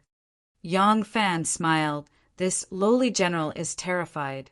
If Royal Prince does not mind, when Royal Prince is free, I am willing to buy some wine and drink with you. Li Longji laughed and nodded. "That is my wish. I dare not invite you." Both parties passed by each other. Li Longfan was a little surprised and whispered to Li Longji, "Why is Sanlang so courteous to that man surnamed Yang?" Li Longji smiled. Under the sun of heaven's apprehension, our Prince of Xiang's lineage is like a candle in the wind. What is wrong with befriending the heroes of the world? Li Qingqi thoughtfully said, "Oh, Yang Fan. Yang Fan seems to be under Aunt Taiping's tutelage. Speaking of which, he can be considered to be on friendly terms with my Prince of Xiang's estate. We can get close." Li Longji smiled mysteriously. He, I am afraid that is not the case. Pausing for a moment, he explained. What I am saying is that he may not be under Aunt Taiping's tutelage. This person's strength may not be as simple as what we see. But, fortunately, his attitude towards Li Yanwu should be genuine. Yang Fan's hearing is extraordinary, and he is currently traveling with the wind. Therefore, even though Li Longji and company's voices are extremely soft, he can vaguely hear them. Yang Fan had just dodged a fluttering dragon flag when he suddenly heard Li Longji's words. His heart thumped as if he was a ferocious beast that had smelled danger. A chill surged into his heart with a swish, immediately causing all the hairs on his body to stand up. Chapter 1136. Li Longji's seemingly ordinary words. But in the ears of Yang Fan, who was harboring a great secret, he immediately sensed something different. He immediately realized that Li Longji had sensed something, but how had he sensed it? In a flash, Yang Fan realized that he had neglected far too many things recently. He recalled that Wanner had once told him that when the Prince of Xiang was in the Eastern Palace, Gao Lishir was the eunuch in charge of the Eastern Palace and had an extremely good relationship with Li Sanlang. The two would often play kuja together. He recalled that when he boarded the ship today, he had seen Gao Lishir and Li Longji speak. Although the two had only spoken for a few moments, their expressions were those of people who knew each other very well. He had either heard or seen these things, but he had never deeply pondered them. A person's energy was limited. No matter how energetic or intelligent a person was, it was impossible for them to take care of everything. He had been too focused on officialdom, resulting in one problem after another within the illustrious sect. Now that he was so focused on dealing with the internal strife, he had overlooked the clues that were happening right next to him in the imperial court. In terms of intelligence and alertness, he was not below Shinmu, but he could not be as single-minded as Shinmu. His affairs were far too complicated. The army, the officialdom, the illustrious sect, he had to do his utmost to deal with all of them. But how could it be easy to grasp everything in one's hands? If he was not careful, no matter how many great rivers and waves he had traversed, he would still find it hard to avoid capsizing in the gutter. It wasn't until he heard Li Longji's words that he suddenly thought of many things that he should have paid attention to, but had overlooked, that he suddenly realized something. Before and after the divine dragon coup, Gao Lishir had participated in far too many matters as one of Wanner's trusted aides. He knew a little about Yang Fan's strength and conduct. Gao Lishir himself would not have noticed anything from these clues, but if he had told Li Longji, given Li Sanlang's intelligence, just as Yang Fan thought this, Ma Qiao rushed over and urgently said, "Great General, the Son of Heaven has summoned you."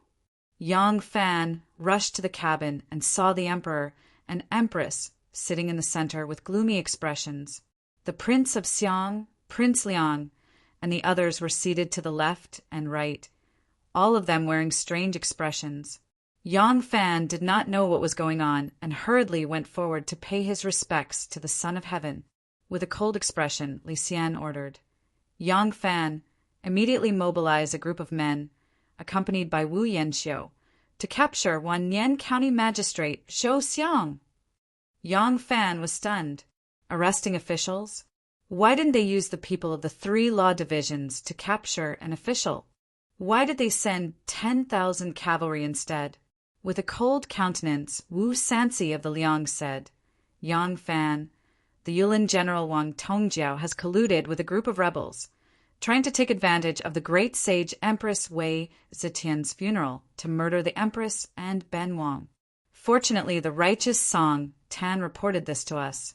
Right now, Wu Chongxuan, Yao Shaoji, Li Qingjia, and the others have separately led their men to arrest Wang Tongjiao and his accomplices. You're in charge of one of the routes. Capture Wannian County Magistrate Zhou Xiang. Remember, try to catch them alive." Empress Wei's face was ashen as she shouted, "Go!" Yang Fan did not dare to tarry. He hastily received the imperial edict and left with Wu Yanxiu. When Song Tan reported this matter to Wu Sansi was both shocked and angry. He immediately wanted to complain to the emperor. However, he had a second thought. Wang Tongjiao was the emperor's son-in-law. If he only said that Wang Tongjiao wanted to kill him, he might not be able to put Wang Tongjiao to death.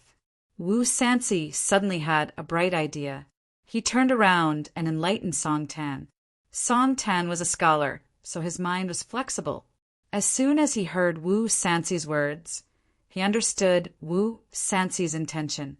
He immediately acted according to Wu Sanci's words. Wu Sanci was very satisfied. Only then did he lead him to see Li Xian and Empress Wei. When Song Tan told them that Wang Tongjiao wanted to assassinate Empress Wei and King Liang, Madame Wei was so angry that her hair stood up in anger. This ingrate son-in-law actually wants to kill his mother-in-law. Empress Wei flew into a rage and immediately ordered Li Xian to send people to arrest them. When Song Tan complained, Zhang Zhongji and the others had already dispersed. In order to prevent someone from hearing the news and escaping, Li Xian didn't have time to return to the palace and immediately ordered the arrest. He assigned Wu Chongxuan and the others who were useful to him, leaving Zhou Xiang to Yang Fan. Yang Fan and Wu Yanxiu took a small boat and rushed to the shore. Because the emperor was patrolling here, there were 10,000 cavalry, Jinwu guards, and 1,000 ox guards stationed by the Longqing Pond. Yang Fan took 100 or so people from his own 10,000 cavalry and led them straight to the Wan Nianyamen with Wu Yanxiu. Along the way, Yang Fan had a sense of déjà vu. It was as if he had been in a similar situation many years ago. Suddenly, he thought of Xiao Man, and then he suddenly understood. Yes, back then, when Wu Zetian sent Qiu Xinji and Xiao Man to lead troops to capture the two imperial grandsons, it was very similar to this moment. The difference was that Wu Zetian had captured her grandsons, while Li Xian had captured his son-in-law. Wu Zetian's two grandsons were only 14 years old, while the younger one was only 9. This so-called rebellion was simply unbelievable. As for whether Wang Tongjiao really wanted to assassinate the Empress and King Liang, Yang Fan had no way of knowing. Another difference was that Wu Zetian had already instructed Qiu Xinji to kill her two grandsons on the spot. Li Xian, on the other hand, wanted to capture them alive. He clearly wanted to use Wang Tongjiao and the others to capture a few bigger fish. But who could be a bigger fish than Wang Tongjiao?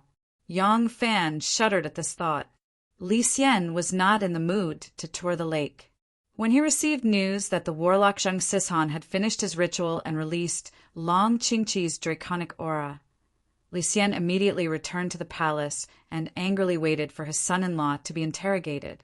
After sending off the emperor with his 5 sons, Li Dan immediately rushed back to the residence of his eldest son, Li Qingqi.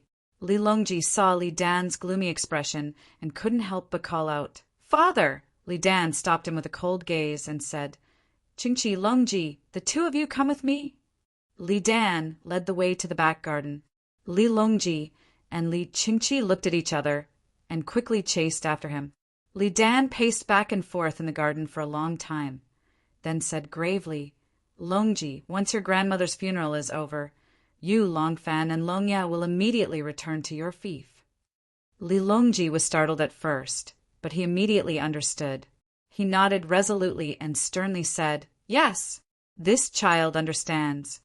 Li Dan gave him a gratified look and said, "Sanlang, it's still you who gives me the most peace of mind.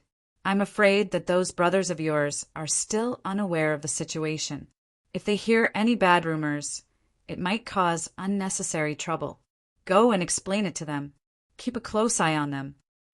Li Longji acknowledged and left. Li Qingqi said anxiously, "Father, King Liang wants them captured alive. He's clearly targeting you.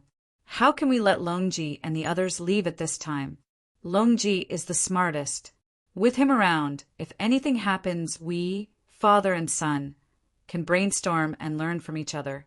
We can also work together to face our enemies." Li Dan glared at him and said, "If Wu Sanci succeeds, he will definitely be acting on the emperor's orders. What can we do, then, even if we are together?" Longji and the others must leave. I can only hope that this case isn't concluded before the funeral is over. That way, Longji and the others can leave safely. The less they are by our side, the safer we will be. Do you understand? Li Qingqi looked at his father in confusion. It took a long time for him to understand. Zhou Xiang was the Wanyan County Magistrate. He was also in charge of guarding the perimeter on the day of the empress funeral. Since he was determined to kill King Liang with Wang Tongjiao, he couldn't be entangled with external affairs on the day of the funeral. Zhou Xiang racked his brains after returning to the Wanyan County Magistrate. He could only think of a way to leave this matter to the assistant county magistrate's assistant. Wu Zetian's funeral was in 2 days. Time was of the essence. If he resigned on that day, he was afraid that something unexpected would happen, and it would also attract attention. With this in mind, Zhou Xiang immediately sent someone to summon the assistant county magistrate, Xia Weiqi. When Xia Weiqi arrived, Zhou Xiang said that he had some urgent matters to deal with at home. It would be difficult for him to leave during the funeral, so he asked for Xia Weiqi's help. As the assistant county magistrate, Xia Weiqi would definitely have to maintain order on the streets of Chang, and how could he refuse this request from his superior? Xia Weiqi agreed immediately. Zhou Xiang smiled and said, "Thank you for your hard work, Brother Xia. I'll treat you to a drink when this matter is over. The matter at home is quite urgent, so I'll leave now. There's still a few documents on the table. I'll have to ask Brother Xia to handle them." Zhou Xiang hurriedly took his leave. Before he reached the gate, Yang Fan barged in with his men and bumped into him. Zhou Xiang was surprised to see a Yulin general leading a large number of soldiers. It was rare for a general to come to the Wanyan County Magistrate. He glanced at Yang Fan without saying anything. Yang Fan also glanced at him. His eyes narrowed slightly, but he didn't say anything either. Zhou Xiang had not changed into his official robes when he returned from the banquet. Wu Yanxiu glanced at him and thought that he had come to the yamen to handle some matters. Naturally, she ignored him. All the buildings in the yamen were the same. He and Yang Fan both knew where the county magistrate's office was located. They led their men straight to County Magistrate Zhou's office. If Zhou Xiang had seen soldiers come to the Wanyan County Magistrate's office on any other day, he wouldn't have been suspicious even though it was rare. However, it was different today. He walked slower and slower, and an ominous feeling gradually grew in his heart. He subconsciously turned his head and saw that the general was leading the soldiers in the direction of his office.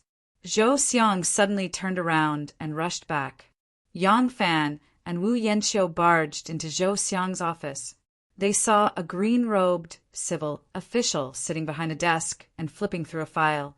Wu Yanxiu asked in a deep voice, "Zhou Xiang?" Xia Weiqi looked up at the sound and said with a blank expression, "Ah." Yang Fan immediately shouted, "Take him away!" Several cavalrymen immediately rushed forward and firmly held Xia Weiqi down. At this time, many officials rushed out of the office. They couldn't help but be shocked when they saw this scene. Yang Fan raised his voice and said, "You don't need to panic. This general is here to arrest Wanyan County Magistrate Zhou Xiang by imperial edict."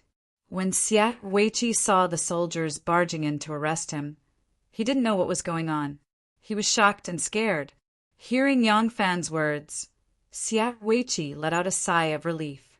He quickly jumped up and shouted, "I'm not Zhou Xiang, I'm not Zhou Xiang. I'm Wanyan County Magistrate, Xia Weiqi." Zhou Xiang followed them all the way back. He saw that the group of soldiers were indeed heading for his office. A dark cloud suddenly rose in his heart. When he heard Xia Weiqi's loud voice, Zhou Xiang's heart sank. He thought, "Oh no." He didn't say anything else. He quickly turned around and fled to the side of the yamen. Chapter 1137. He's not Zhou Xiang. Wu Yanxiu shouted as soon as she figured out Xia Weiqi's identity. "Let's go and arrest him!" He hastily took a few steps forward and suddenly remembered something. He turned to Sier Weiqi and said, "You bring a few people who recognize Zhou Xiang and accompany me to capture him. As long as we can capture Zhou Xiang, it will be a great merit for you." Sier Weiqi hurriedly picked a few clerks to accompany Yang Fan and Wu Yanxiu outside. The yamen was like a small imperial court and took up quite a lot of space. When they reached the front gate, they saw several officials walking towards them. When they saw Sier Weiqi, they greeted him. "County Secretary Sier, are you going out?" Sier Weiqi anxiously asked, "Have you seen County Lieutenant Zhou since you came from outside?" The officials shook their heads in confusion. At this moment, a passing scribe suddenly interrupted. "County Lieutenant Zhou? I saw him go in that direction. Is County Secretary Xie looking for him?" Wu Yanxiu leaped forward and grabbed the man's collar, shouting, "Quick! Take us to him immediately." The scribe did not know Wu Yanxiu's identity and could not help but panic. Sier Weiqi hurriedly said, "Hurry up! Zhou Xiang has committed a major crime, and this is an official sent by the imperial court to arrest him." The scribe suddenly realized and hurriedly said, "Please, please come this way." Zhou Xiang jumped over the wall of the yamen and ran along the alleyway. Not long after, a large group of people caught up with him. Zhou Xiang ran to the main street and saw that the soldiers were getting closer and closer.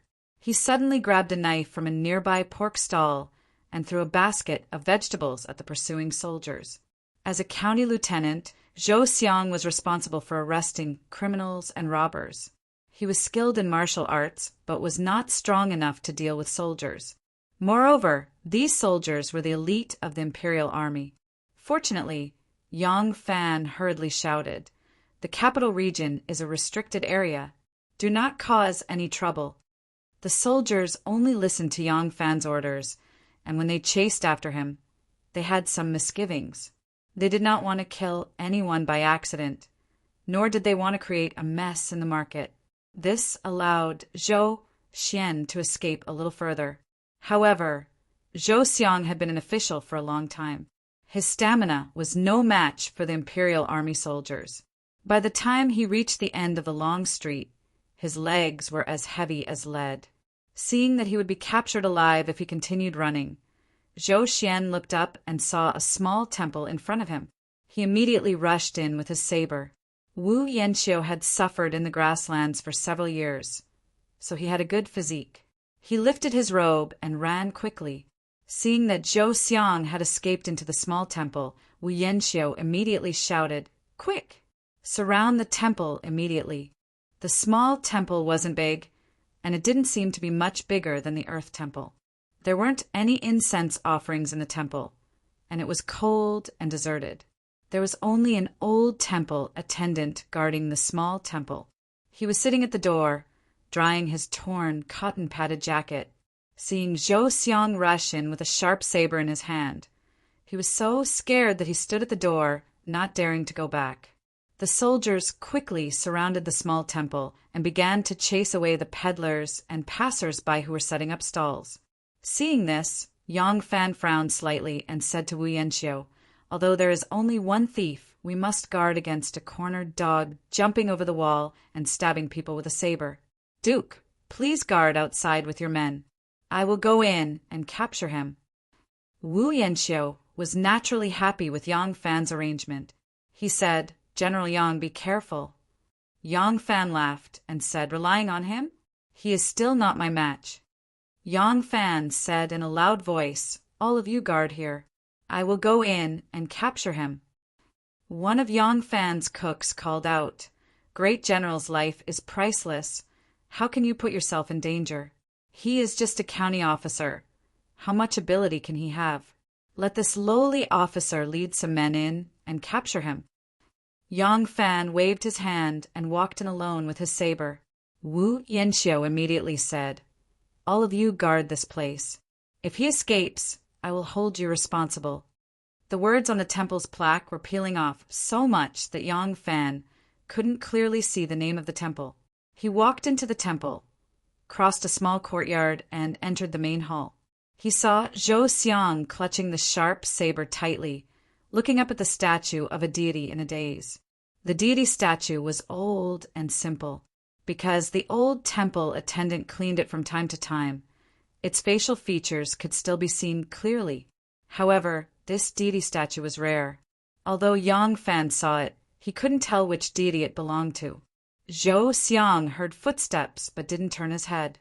He only muttered, "It's fate," at this moment of life and death. I actually escaped to Baigan Temple. This is probably God's will. Only now did Yang Fan know that this small temple, which had almost no incense offerings, was actually worshipping Baigan, a loyal minister during the Shang dynasty. Yang Fan let out a light sigh and said slowly, "I don't believe in God's will. I believe that everything depends on human effort. However, I have to say that you people are hot-blooded, but you can accomplish anything and are more than capable of ruining things. Such an important matter, yet you can let others casually overhear it.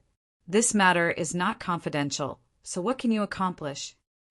Zhou Xiang suddenly turned to look at Yang Fan and said sternly, "Who reported it?"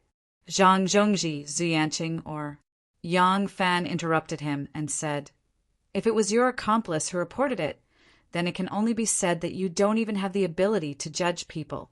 The person who reported it is an outsider living in Prince Consort Wang's residence, Song Tan, Song Jishuan's son.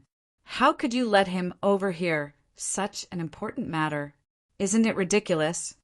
So it was him.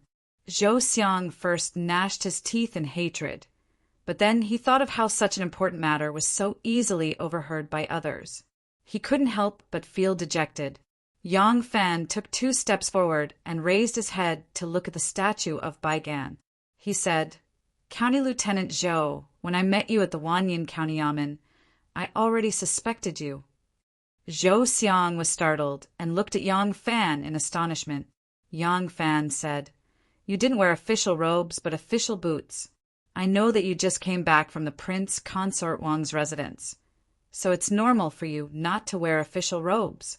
There are actually not many people with official positions in the Yamen, so I should have stopped you to ask about your identity, but I didn't do so." Zhou Xiang looked at him in a daze, not knowing what to do. Yang Fan continued, "When we rushed to your detention room, I saw County Secretary Xie's blank expression when he answered you. I knew that he wasn't you, but I still ordered him to be arrested, hoping to buy some time. Even when we were on the street just now, I still hoped that you could escape." Zhou Xiang's eyes brightened, and his excited voice began to tremble. You also hate the Wu clan for monopolizing power and bringing chaos to the court? You and I are kindred spirits. Can you let me go?"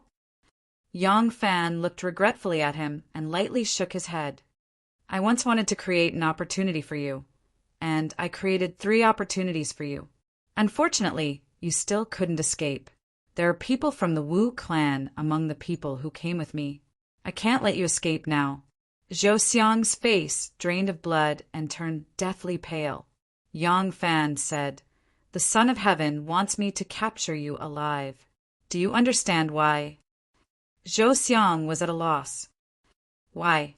Yang Fan couldn't help but sigh. These people had nothing but hot blood. They really weren't made for changing dynasties.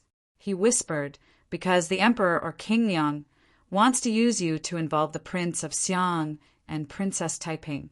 Do you understand?" Zhou Xiang was suddenly enlightened. Yang Fan looked at him sympathetically. Some people are willing to sacrifice their lives for their ambitions, but they might not be able to endure the torture of torture. In the end, even their illustrious reputation will be ruined. Thus, I cannot allow you to be captured alive." Zhou Xiang slowly nodded and bitterly smiled. "I understand." Yang Fan slowly held his blade across his chest and stared at him. "Are you going to do it yourself, or do you want me to send you on your way?" Zhou Xiang brightly laughed.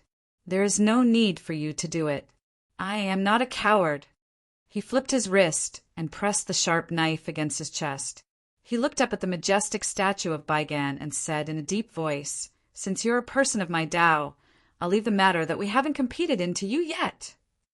With these words, Zhou Xiang gripped the hilt of his blade with both hands and fiercely thrust it at his chest. Yang Fan saw him move and couldn't help but avert his gaze. After a while, there was no more sound. Yang Fan turned his head and saw Zhou Xiang standing firmly in front of the statue of Baigan, his eyes bulging out of their sockets as he breathed his last. Wang Tongjiao, Zhang Zhongji, and Zhu Yanqing had all been captured alive by Li Xian's men. Li Xian had brought Wang Tongjiao back to the palace and given him a thorough scolding. No matter how Wang Tongjiao explained, he refused to believe that Wang Tongjiao only wanted to assassinate King Liang, and that he had no intention of assassinating his mother-in-law or forcing his father-in-law to abdicate. Li Xian's line of thought was not unreasonable. If he wanted to ensure the success of the coup, he truly couldn't just eliminate King Liang. If he wanted to achieve his goal, he had to kill Wei Empress after killing Wu Sanxi. Only then could he ensure the complete collapse of the Wu clan and Wei clan. Was this the end of the matter? Of course not. The emperor's wife and the emperor's most trusted minister were all killed by you. Then you wept and spoke your heart's content, and the emperor would let bygones be bygones and repent. He wouldn't have to worry that one day, when he didn't listen to you, you would kill him as well. Would he then be willing to follow your ideas and become emperor? How naive! If Zhang Jinji and Huan Yanfan had planned to continue allowing Wu Zetian to preside over the court after killing Zhang Jinji and Huan Yanfan, then not a single one of the princes of Xiang, Taiping, King Liang, or any of the generals in the army would have responded to their actions. Wouldn't that be playing with the lives of their entire clans? Thus, Li Xian did not believe that Wang Tongjiao's goal was that simple, even though Wang Tongjiao's goal was actually that simple.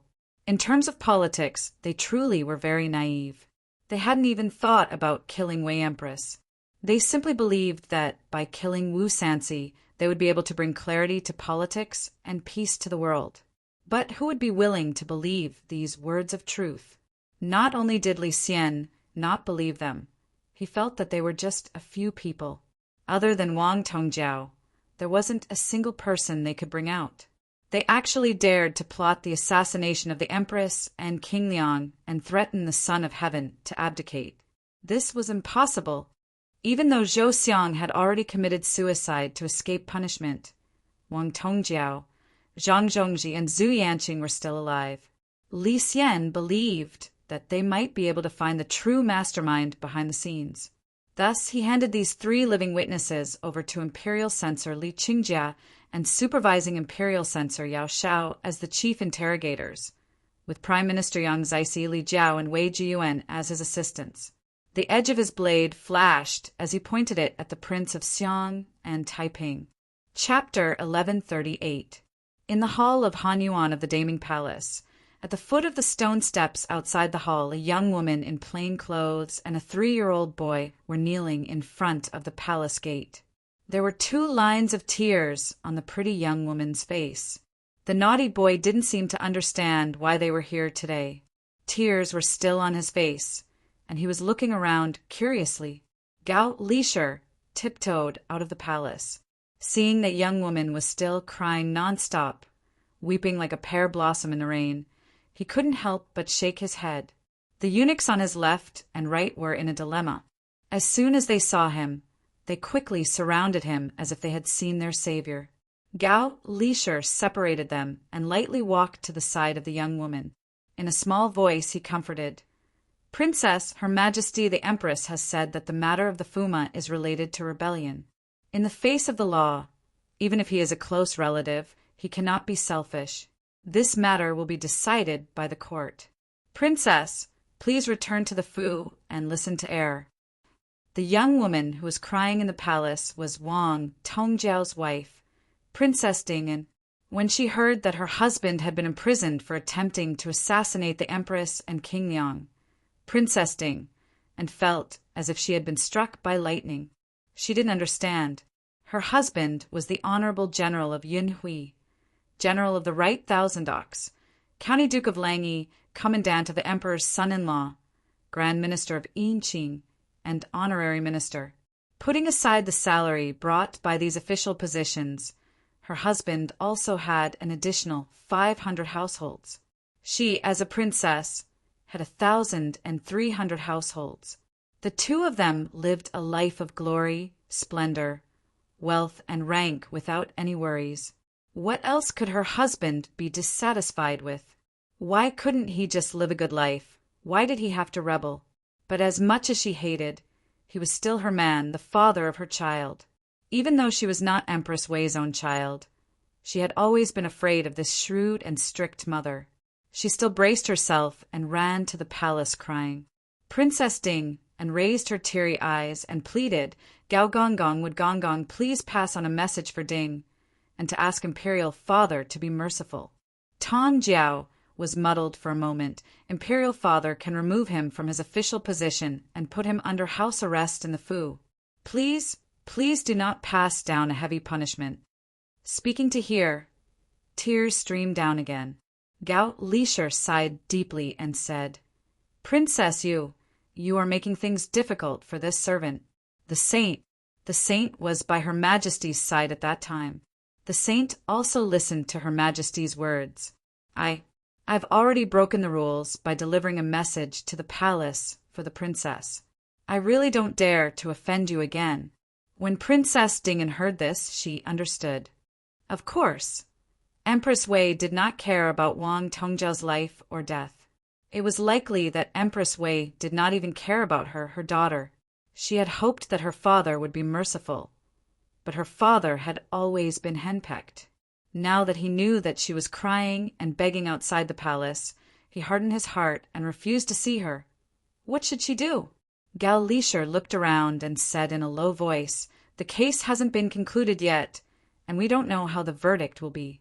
Thinking about it, the saint will not be too harsh on the emperor's son-in-law because of his kinship. However, if the princess continues to kneel here and cry, it will not be good if the saint and her highness dislike you. Going too far is as bad as not going far enough. Princess, you should go back." When Princess Ding heard these words, she could only pull her son up and walk out of the palace, crying and looking back every 3 steps. Gao Lisher looked at the backs of the mother and son, sighed sympathetically, and quietly walked in the direction of the left silver door. Inside the palace, Li Xian was restless. Even though he was harsh and merciless, he still had feelings for his own flesh and blood.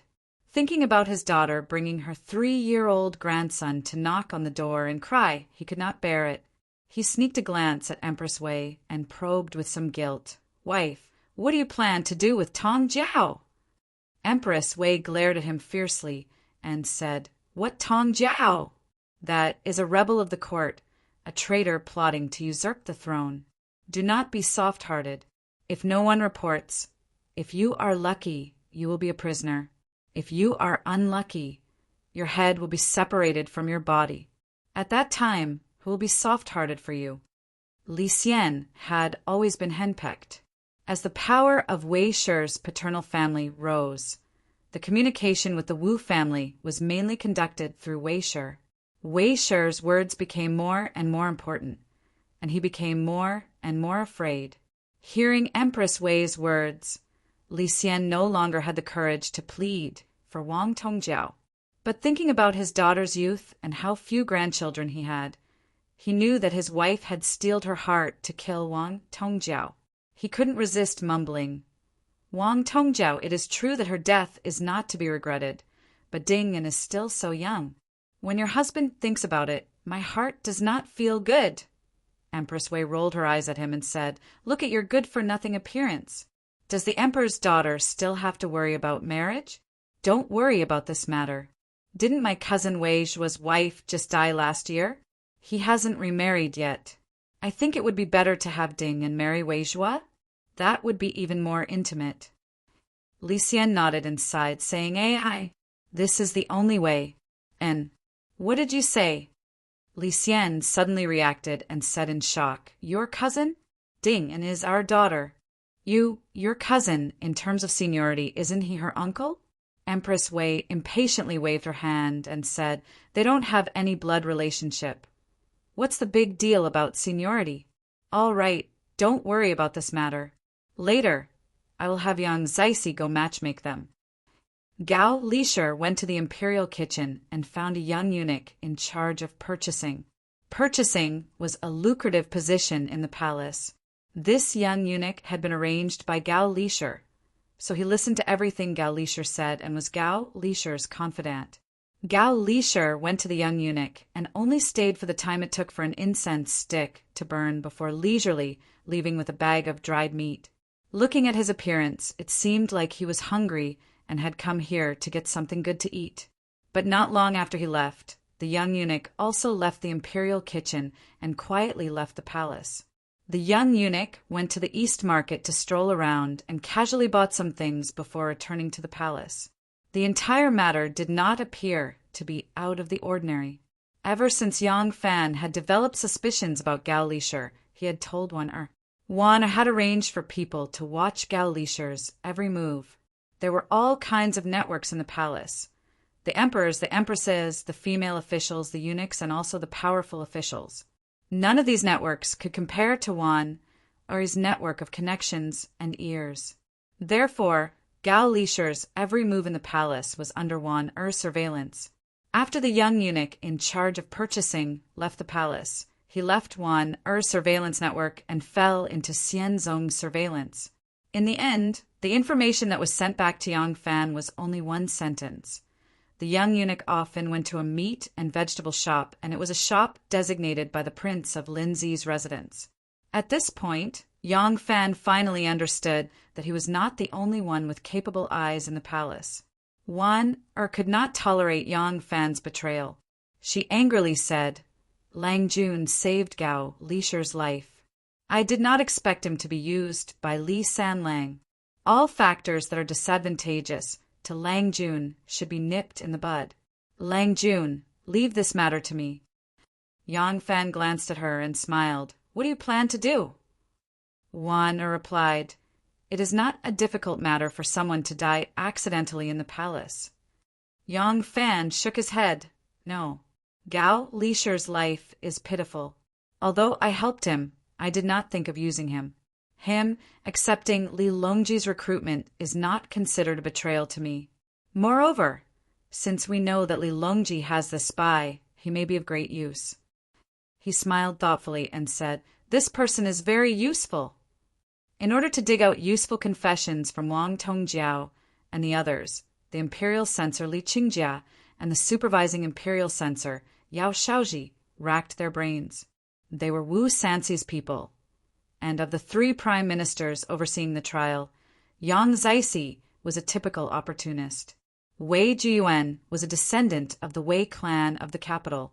Empress Wei had already recognized the Wei clan of the capital and could be considered a brother of the empress, so she naturally belonged to Empress Wei's faction. As for Li Jiao, he was an old minister of the Eastern Palace, a peer member of the emperor's faction. With this group of people controlling the court, one could easily imagine the fairness of the trial. However, Wang Tongjiao and the others were all hot-blooded men. Even though they had been tortured and beaten, they remained silent in the face of enticement. Wu Sanxi's original intention was to use this opportunity to bring down the prince of Xiang and Taiping. But not only did Wang Tongjiao and the others not give up any information that was detrimental to the prince of Xiang and Taiping, they did not even reveal the slightest information that Huan Yanfan was plotting against Empress Wei and Prince Liang. Helpless, Li Qingjia could only concoct a plausible confession for Wu Sanxi. Faced with this confession that was full of loopholes, Li Xian actually believed it. He immediately summoned the imperial censor, Xiao Zhizhong, and ordered him to take over the case. At this point, the case was no longer something that a single imperial censor could handle. But Gao Lisher had already secretly sent out a message, and the Prince of Xiang and Princess Taiping had already made contingency plans. Deputy Minister of Imperial Censor Xiao Zhizhong was Princess Taiping's disciple, so when he heard the emperor's order, Xiao Zhizhong burst into tears and immediately cried out, "Your Majesty, you are rich and powerful. So why can't you have a younger brother and a younger sister? Does your Majesty feel that they are people who are plotting rebellion? If not for them during the divine dragon coup, would your majesty have been able to sit on the throne? When your majesty had just returned to Luoyang from Fangling, the Prince of Xiang was still an imperial heir, and it was he who took the initiative to abdicate the position of crown prince. He didn't even want to fight with your majesty for the throne, so why would he participate in a rebellion now? If this subject accepts the edict, it would be placing your majesty in an unjust position. This subject would rather die 10,000 times than obey.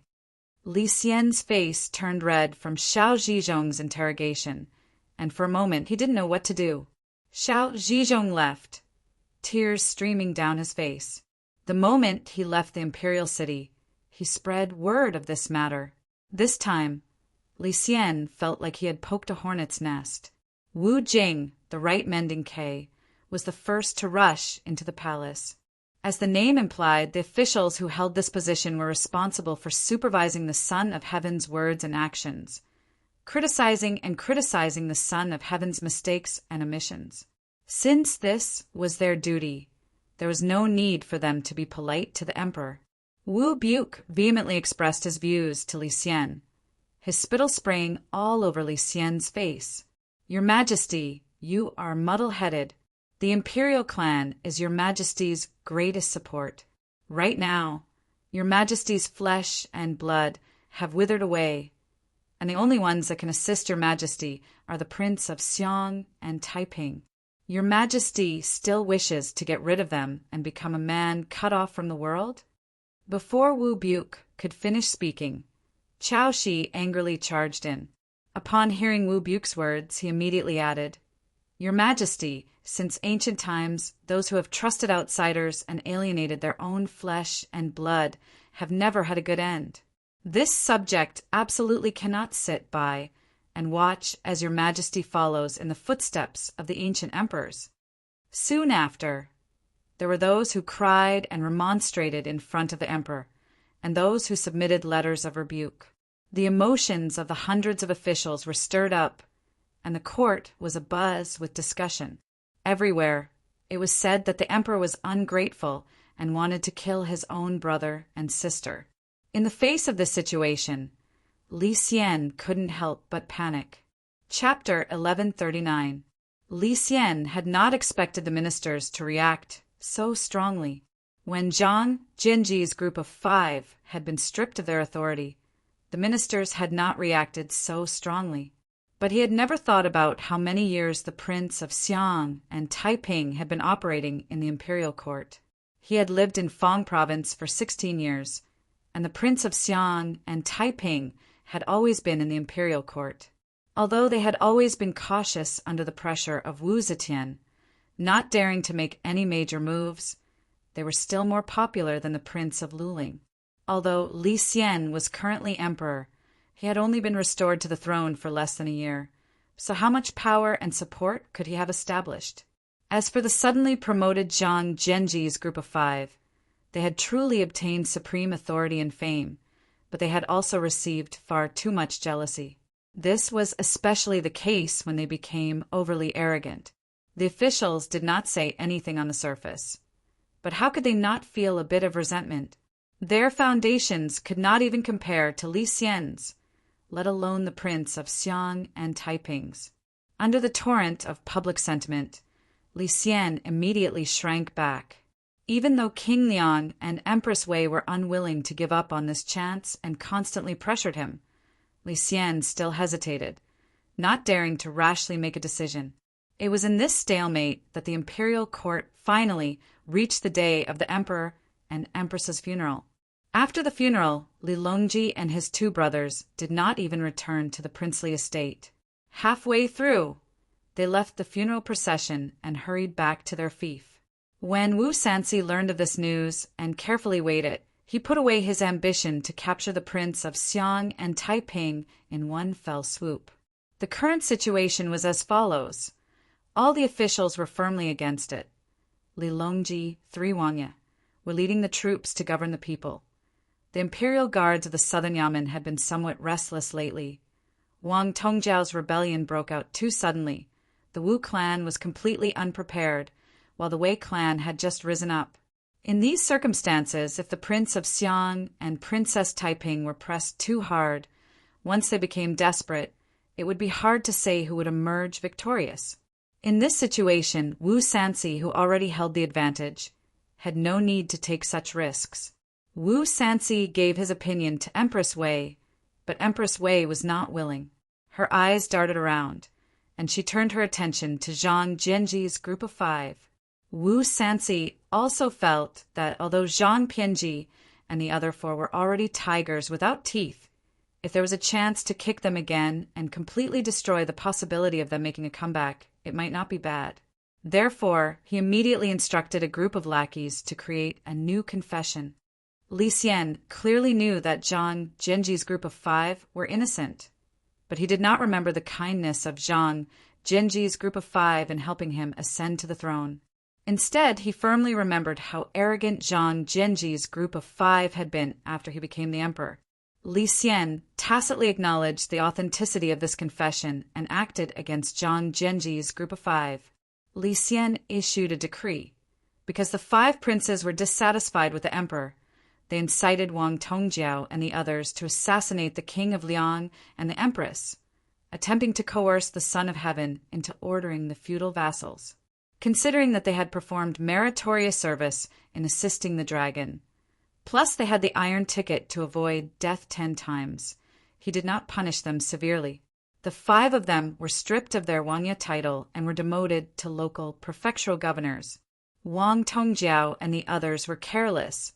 Just as Yang Fan had said, not only did they harm themselves, they also harmed others. It was now the 3rd month of the spring of the 2nd year of the divine dragon. It had been a year since the coup of the 5 princes had overthrown Empress Zetian and supported Li Xian's ascension to the throne. On the 7th day of the 3rd month, Li Xian had Wang Tongjiao, Zhang Zhongji, and Zhu Yanqing executed at the capital's resting place for treason. Song Jiwen and Song Jishuan, the 2 brothers, were immediately conferred the title of 5th-rank official for their meritorious service. Song Jishuan's son, Song Tan, was also conferred the title of Minister of Imperial Clothing. In the blink of an eye, another half a month had passed. The bloodstains of the resting place had been washed clean by the spring rain. In the Prince of Xiang's estate, Li Qiang sat in her boudoir, pensively reading a secret report in her hands. The secret report had come from the palace, ever since Li Longji had left Chang, and the task of contacting the palace had been left to Li Qiang. Li Longji had chosen Li Qiang because she and he were twin sisters from the same mother, and the 2 of them were the closest to each other, although his eldest brother and second brother had remained in Chang, and his eldest brother was the Prince of Xiang's heir, so he had many complicated affairs to attend to. His second brother's temperament was too irritable, so only his little sister was suitable for this task. The secret report that Li Qiang was reading concerned Yang Fan. Recently, Gao Lisher had learned a lot about Yang Fan from Shanghai Wanner. Of course, Gao Lisher had no idea that this information had been intentionally leaked to him by Yang Fan. He only felt that this information would be very helpful to Li Longji. Moreover, Gao Lisher was very happy to have the young prince whom he served appreciate his great benefactor. It would be best if he could get Yang Fan to work for Li Longji. As a result, he was even more eager to report any information related to Yang Fan. This fellow really is quite formidable. His 10,000 elite cavalry are all within his grasp. 3rd brother told me to help him. Keep an eye out for powerful generals of the court who can be roped in. This person not only has a powerful army, but he's also dissatisfied with King Liang and Empress Wei. He should be worth roping in. Li Qiang's large and delicate eyes narrowed slightly as she thought about this. The 16-year-old girl had already reached the age of youth. She rested her chin on her hand as her imagination involuntarily began to run wild. As she thought about it, she thought back to that scene that had made her blush so many times. She, dressed in a red dress like an umbrella, had descended from the sky and landed on Yang Fan's shoulder. She thought about how she was completely empty inside, and how her but was sitting on his body. Li Qiang squirmed uncomfortably, as if there were ants crawling there. She spat at herself lightly. She seemed to have thought of something, and her cheeks began to blush. The corners of her eyes began to ripple with a charming and gentle expression. Shenyang, Shenyang! Hua Guo rushed in from outside. Although she was a few years younger than Li Qiang, Hua Guo could still be considered a young lady in this era. Even though her figure and face still carried a bit of baby fat, her features were already extremely adorable. Why are you all so noisy? Li Qiang's thoughts were suddenly interrupted. She unhappily put away the secret letter and glared at her younger sister. Hua Guo panted and said, "Something has happened. Something big has happened. I just heard it from the steward. Do you want to hear it?" Li Qiang yawned and lazily said, "What is it? If you want to say it, then say it. If not, then forget it. I'm feeling sleepy right now." Hua Guo was an impatient person. Li Qiang knew that Hua Guo would not be able to hide her thoughts. As expected, Hua Guo took the initiative to speak. She mysteriously said, "Shenyang, did you know? There are many posters posted on Vermilion Bird Avenue. The posters say that King Liang and Her Majesty the Empress are having an affair and that they are promiscuous in the palace." What? Li Qiang's beautiful face paled in fright. She jumped up and cried out involuntarily, "Something like this actually happened? Sage, Sage, Her Majesty has committed suicide." What? Li Xian jumped up in fright, knocking over the stack of memorials. He asked in shock, "The Empress committed suicide? What happened? How is the Empress?" The palace maid hurriedly shook her head. "This servant does not know why Her Majesty committed suicide. Fortunately, we discovered it in time and Her Majesty was rescued. She is currently being treated." When Li Xian heard this, he hurriedly left the table. "I'm going to see her." Li Xian hurriedly walked to the entrance of the hall. At this time a eunuch hurried over and said, "Sage, King Liang requests an audience." Li Xian swung his sleeve and said, "Let him wait." Li Xian hurriedly rushed to the Empress Palace. Empress Wei was just slowly waking up. When she saw Li Xian, she immediately burst into tears. "My Wei clan was born into a great family. Ever since we followed you, Li Xian, we have never enjoyed any good fortune. Instead, we followed you in Fangzhou for 16 bitter years. It was not easy for us to get through all the bitterness and enjoy the sweetness, but because of you we were slandered. I am now the esteemed Empress of the Empire, but I am being mocked by the common people. What face do I have to continue living in this world?" Li Xian said in shock, "Wife, just what happened? We were reading through memorials and did not know anything." Empress Wei jumped up and pointed at Li Xian's nose. "You don't know? Isn't it all because of you? Was it your idea to invite that Wu Sansi into the palace? Was it your idea to rope in Wu Sansi to work for you? Now, someone is spreading rumors and putting up posters on Vermilion Bird Avenue, saying that I'm having an affair with Wu Sansi and that I am promiscuous in the palace. That Wu Sansi is an old man over 60 years of age, with wrinkled skin and white hair. Even if I don't follow the ways of a woman, do you think I would fancy that damned old man? My clean reputation has been ruined by your hands. Are you happy now? Woo-woo, I don't want to live anymore." Empress Wei suddenly jumped up and slammed into a pillar. Li Xian was greatly alarmed and hurriedly shouted, "Quick! Stop the Empress!" Several palace maids and eunuchs rushed forward to stop her. For a moment, the palace was thrown into chaos. After a while, the confused Li Xian finally understood what had happened. He was so angry that his hair stood on end. He angrily roared, "Who is so shameless? We definitely won't let him off. Definitely not." Wu Sansi respectfully knelt in front of the palace without his hat and hat. He had also heard that posters had been put up on Vermilion Bird Avenue, saying that he was having an affair with the Empress, so he had hurriedly come to beg for forgiveness. As the head of the Wu clan, Wu Sansi could ally with others for the sake of profit, but he wouldn't work for others for the sake of pleasure in bed. Moreover, he was a noble prince. He could obtain any beauty, so why would he be interested in a middle-aged woman? At his age, he didn't like women in their prime, but rather beautiful young girls. Moreover, he had been exiled by his aunt Wu Zetian and married very late. So, although he was related to Li Xian and his wife by marriage and their children were of similar ages, he was 20 or 30 years older than Li Xian and his wife. How could an old man like him be favored by the empress? It was hateful that someone had shamelessly created this rumor and put it up in the market. Wu Sanxi felt somewhat apprehensive. Although he knew that Li Xian wouldn't believe this and that Li Xian relied on him in many ways and wouldn't harm him, he was still worried that the emperor would distance himself from him. After all, he was a man.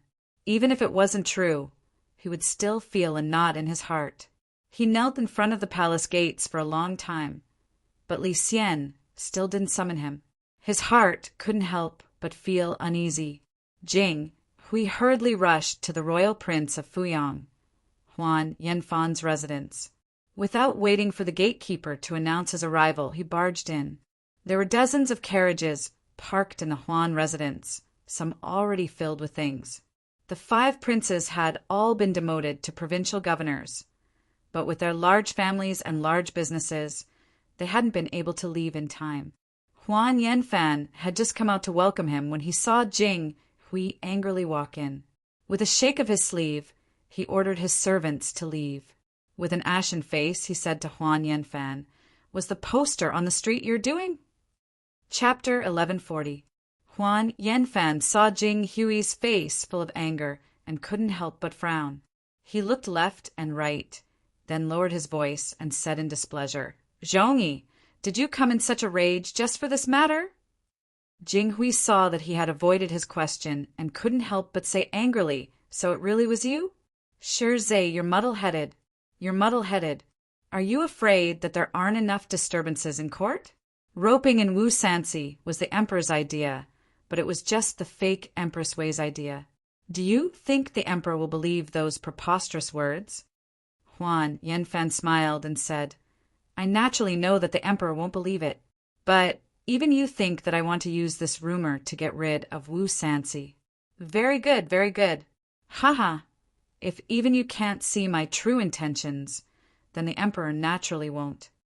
Jing Hui froze and relaxed his tone. He asked in bewilderment, "Could it be you have other plans?"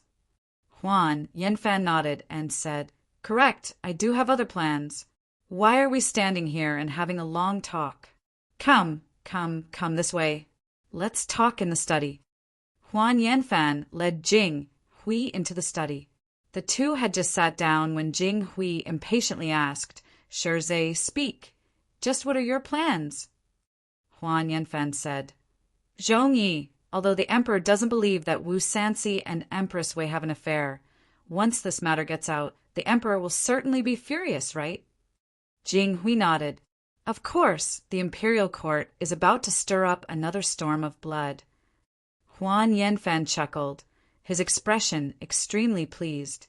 Jing Hui couldn't restrain himself. "Shirzei, you still haven't told me your plans." Huan Yanfan's expression turned serious. Tong Jiao died for the country.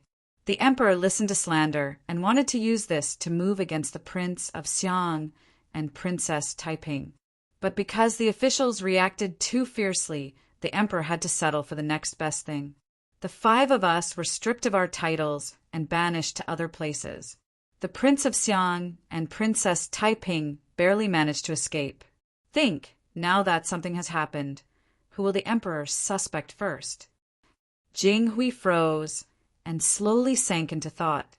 Huan Yanfan said, "We've already been demoted and are about to leave the capital. How could we have caused this storm? The greatest suspects should be the Prince of Xiang and Princess Taiping. I want to use this matter to force them to stand with us." Jing Hui's body trembled as he hesitantly said, "The will of the heavens is hard to fathom. Will the emperor definitely suspect the Prince of Xiang and Princess Taiping? Wouldn't it be reasonable for us to take revenge out of anger? Besides, do you have the confidence to pull over the Prince of Xiang and Princess Taiping? If they are willing to stand up for you, then what are you going to do?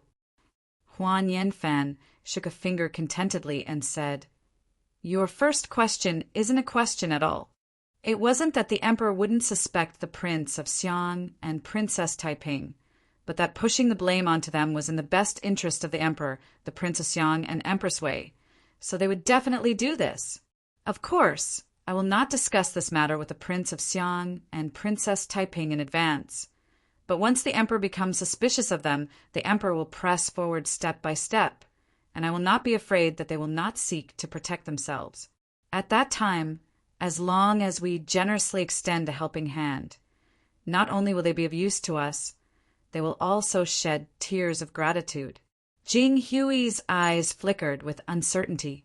Huan Yanfan sighed and said, What happens after that is not something we can decide alone.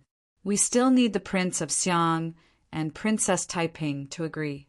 Either we ask the Crown Prince to ascend to the throne, or we just let the Prince of Xiang proclaim himself emperor. The current emperor must be the Emperor Emeritus, and he can only be the Emperor Emeritus. Huan Yanfan suddenly stood up and shouted, I want to borrow Tong Jiao's blood, borrow the Emperor's repeated treacherous attacks to incite all of Prince Liang's enemies to unite against a common enemy. Everyone will join hands and fight another battle. With the strength of us, the Prince of Xiang and Princess Taiping, we might be able to reenact the story of the divine dragon. Jing Hui stared in shock at Huan Yanfan like he was looking at a stranger. Huan Yanfan looked at him fervently and said, Zhongyi, we are about to leave the capital. The 5 of us will be sent to 5 different places. When the time comes, we will be under the surveillance of the imperial court, and it will be difficult for us to communicate with each other. We cannot wait any longer, or we will never have another chance. Jing Hui powerlessly said, Scholar, you are playing with fire. You are taking risks. Huan Yanfan pointed at him and began to laugh. Oh you. Riches and honor have always been sought in danger. Relax. Last time we created momentum and used it, and it was a great success. This time we will not fail either. Ha ha ha. Huan Yanfan laughed, laughing like a gambler who had lost all his capital. In the emperor's bedroom, Empress Wei sat hatefully, her face still wet from her tears. Wu Sanxi sat awkwardly next to her and lowered his head without saying a word. Li Xian's anger had not yet subsided. He hurriedly walked around the hall, muttering to himself, Who is it? Just who is it? Empress Wei couldn't help but ask, Who else? The imperial court is dissatisfied with you and wants to push this servant and Prince Liang to the brink of death. Who else but that good brother of yours and your good sister could it be? The Prince of Xiang and Princess Taiping? Li Xian shook his head. Impossible. This matter has completely thrown away the dignity of the imperial household. As members of the imperial household, do they look good? Empress Wei angrily retorted. This is a matter of life and death involving the throne. Who cares about face? Wu Sanxi loathed the person who had framed him, but when he carefully thought about it, he also shook his head. The Prince of Xiang and Taiping had just escaped calamity because of Wang Tongjiao's case. So why would they take the initiative to stir up trouble? This old subject also feels that it's not very likely. Empress Wei said, If not them, who else could it be? Who else in the court is dissatisfied with us? Wu Sanxi creased his brow in thought for a long time, unable to make up his mind. Li Xian turned around and said to Wu Sanxi, King Liang, I leave this matter to you. You and Imperial Censor Li Qingjia will work together to handle this case. They've put up so many posters on Vermilion Bird Avenue, so there's no way they won't have any clues. Investigate. We must get to the bottom of this. Wu Sanxi hurriedly rose from his seat and cupped his hands. This old subject obeys the imperial decree. Tinkling, tinkling, the melody of the zither came to an end. Lu Bin's 10 fingers pressed down on the zither strings, stopping the sound. With a smile, he said, Interesting, interesting. This matter is getting more and more interesting. He was surrounded by a cluster of flowers, their fragrance assailing the nostrils. Several of his subordinates were kneeling around the mat. Lu Bin said, "After this calamity, the Prince of Xiang and Taiping will definitely be like frightened birds." One of his subordinates said, "Young master speaks correctly." This subordinate has discovered that the Prince of Xiang and Princess Taiping are frequently in secret contact. They seem to be discussing countermeasures. Another subordinate said, "Zheng Ji has sent word that Wu Sanxi has received Empress Wei's orders to push this matter onto the Prince of Xiang and Taiping." Lu Bin closed his eyes in thought for a few moments, then suddenly opened them. "No, at present, the Prince of Xiang and Princess Taiping still have considerable influence. If they are driven to desperation, even if they can't win, they will still cause both sides to suffer. If they win, we won't have placed our bets on them. If that happens, our plans will be for naught. We cannot be too hasty right now." Lu Bin stood up and slowly paced around the mat with his bare feet. He sternly said, "Tell Cui Shi and Zheng Ji that they must persuade Wu Sanxi. They cannot rashly break off relations with the Prince of Xiang and Taiping. The rhythm of the change must be in my hands." "Yes," one of the subordinates respectfully replied and hurriedly left. Lu Bin turned his head to another person and said, "Tell Li Qingquang to intensify his training of the Crown Prince." "I won't rebel, I can't rebel." Li Dan's voice was suffused with indescribable sorrow. He sorrowfully gazed at Princess Taiping and mournfully said, "Ling Yue, I'm tired. For the sake of seizing the throne, our birth mother was willing to kill her children and grandchildren without the slightest pity. Now, Qilong inexplicably suspects me and wants to kill me again and again to protect his throne. Is this throne really so important? If he wants to kill me, then let him kill me." Li Dan bitterly smiled and said, "What joy is there in living?" Princess Taiping saw that eighth brother was actually beginning to hate the world and couldn't help but anxiously say, "Eighth brother, you can let go, but do you have the heart to let your children die as well? Wu Sanxi and the Empress won't kill you. If they kill you, do you think they will let your children go?" Li Dan's body trembled. Princess Taiping continued, "I'm not asking you to rebel. I'm asking you to use your influence in the Southern Office to get in touch with those generals. They are loyal to you and willing to die for you. But if you don't accept them and don't tell them what you think, what can they do for you?" Li Dan slowly turned around with a hesitant expression. Princess Taiping followed him and said, "As long as you do something, as long as the generals of the Southern Office have any contact with you, the Emperor will have to carefully consider if he wants to kill you." Li Dan bitterly said, "But won't that make Qilong even more suspicious of me?" Princess Taiping angrily said, "Now he won't suspect us? He has already put a knife to our necks. We can't even pass the current hurdle. What future do you want?" Li Dan struggled in his heart.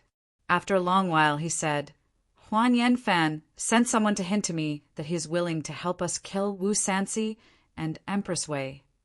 Princess Taiping's eyes brightened and asked hurriedly, "What did you say?" Li Dan said, "I told him that Li Dan will never betray my brother." Princess Taiping's eyes darkened and said, "If the Emperor doesn't fall, how can King Liang and Empress Wei fall? Elder brother, are you clearly rejecting him?" Li Dan said, "Yes. So, I promise you that I can contact the Southern Office. But I only want to protect myself.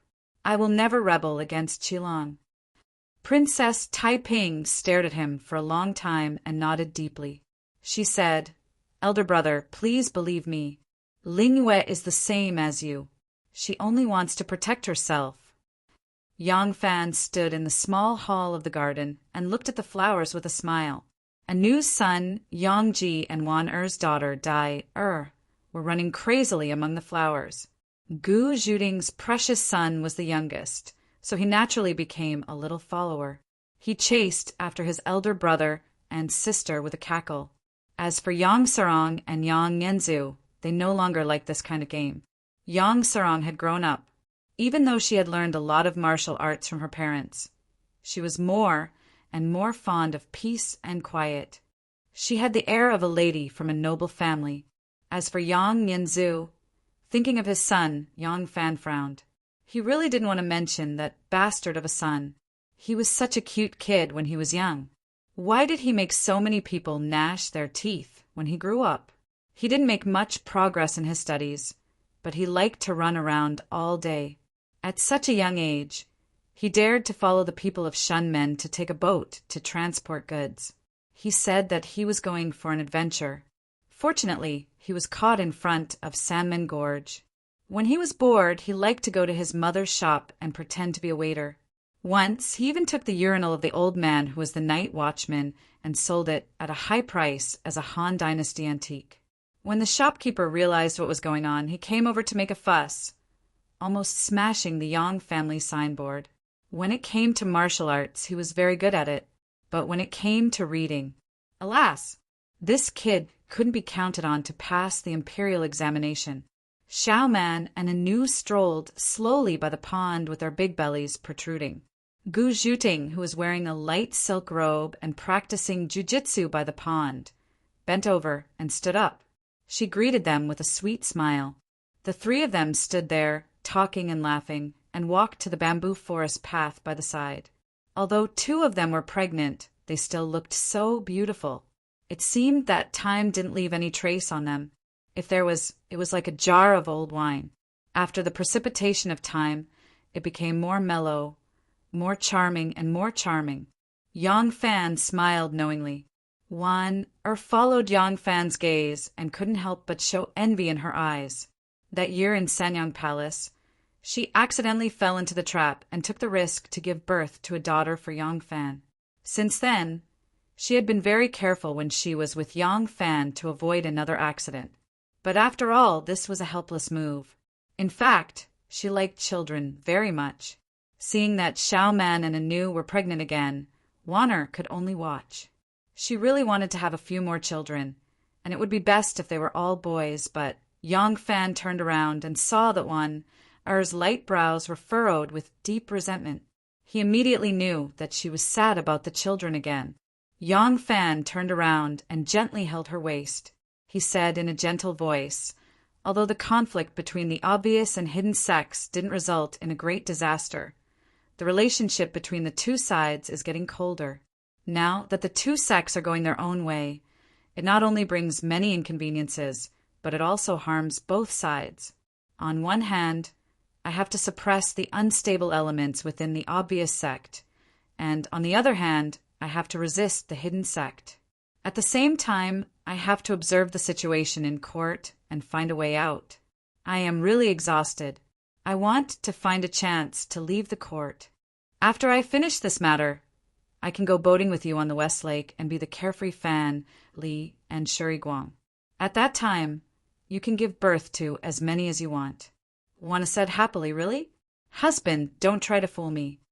Yang Fan said, of course it is true. Why do you think I want you to leak information to Gao Li Shi? Wanner happily hugged Yang Fan tightly. A moment later, she suddenly spat at him and said, your comparison is not appropriate. Shi Shi first served the king of Yu and then followed Fan Li. She has only had you, General Yang, as a man. Yang Fan blinked his eyes and said, who said that only the champion general is a man?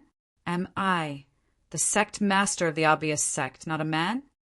Wanner first stilled and then immediately felt that this kind of role-playing game was very interesting.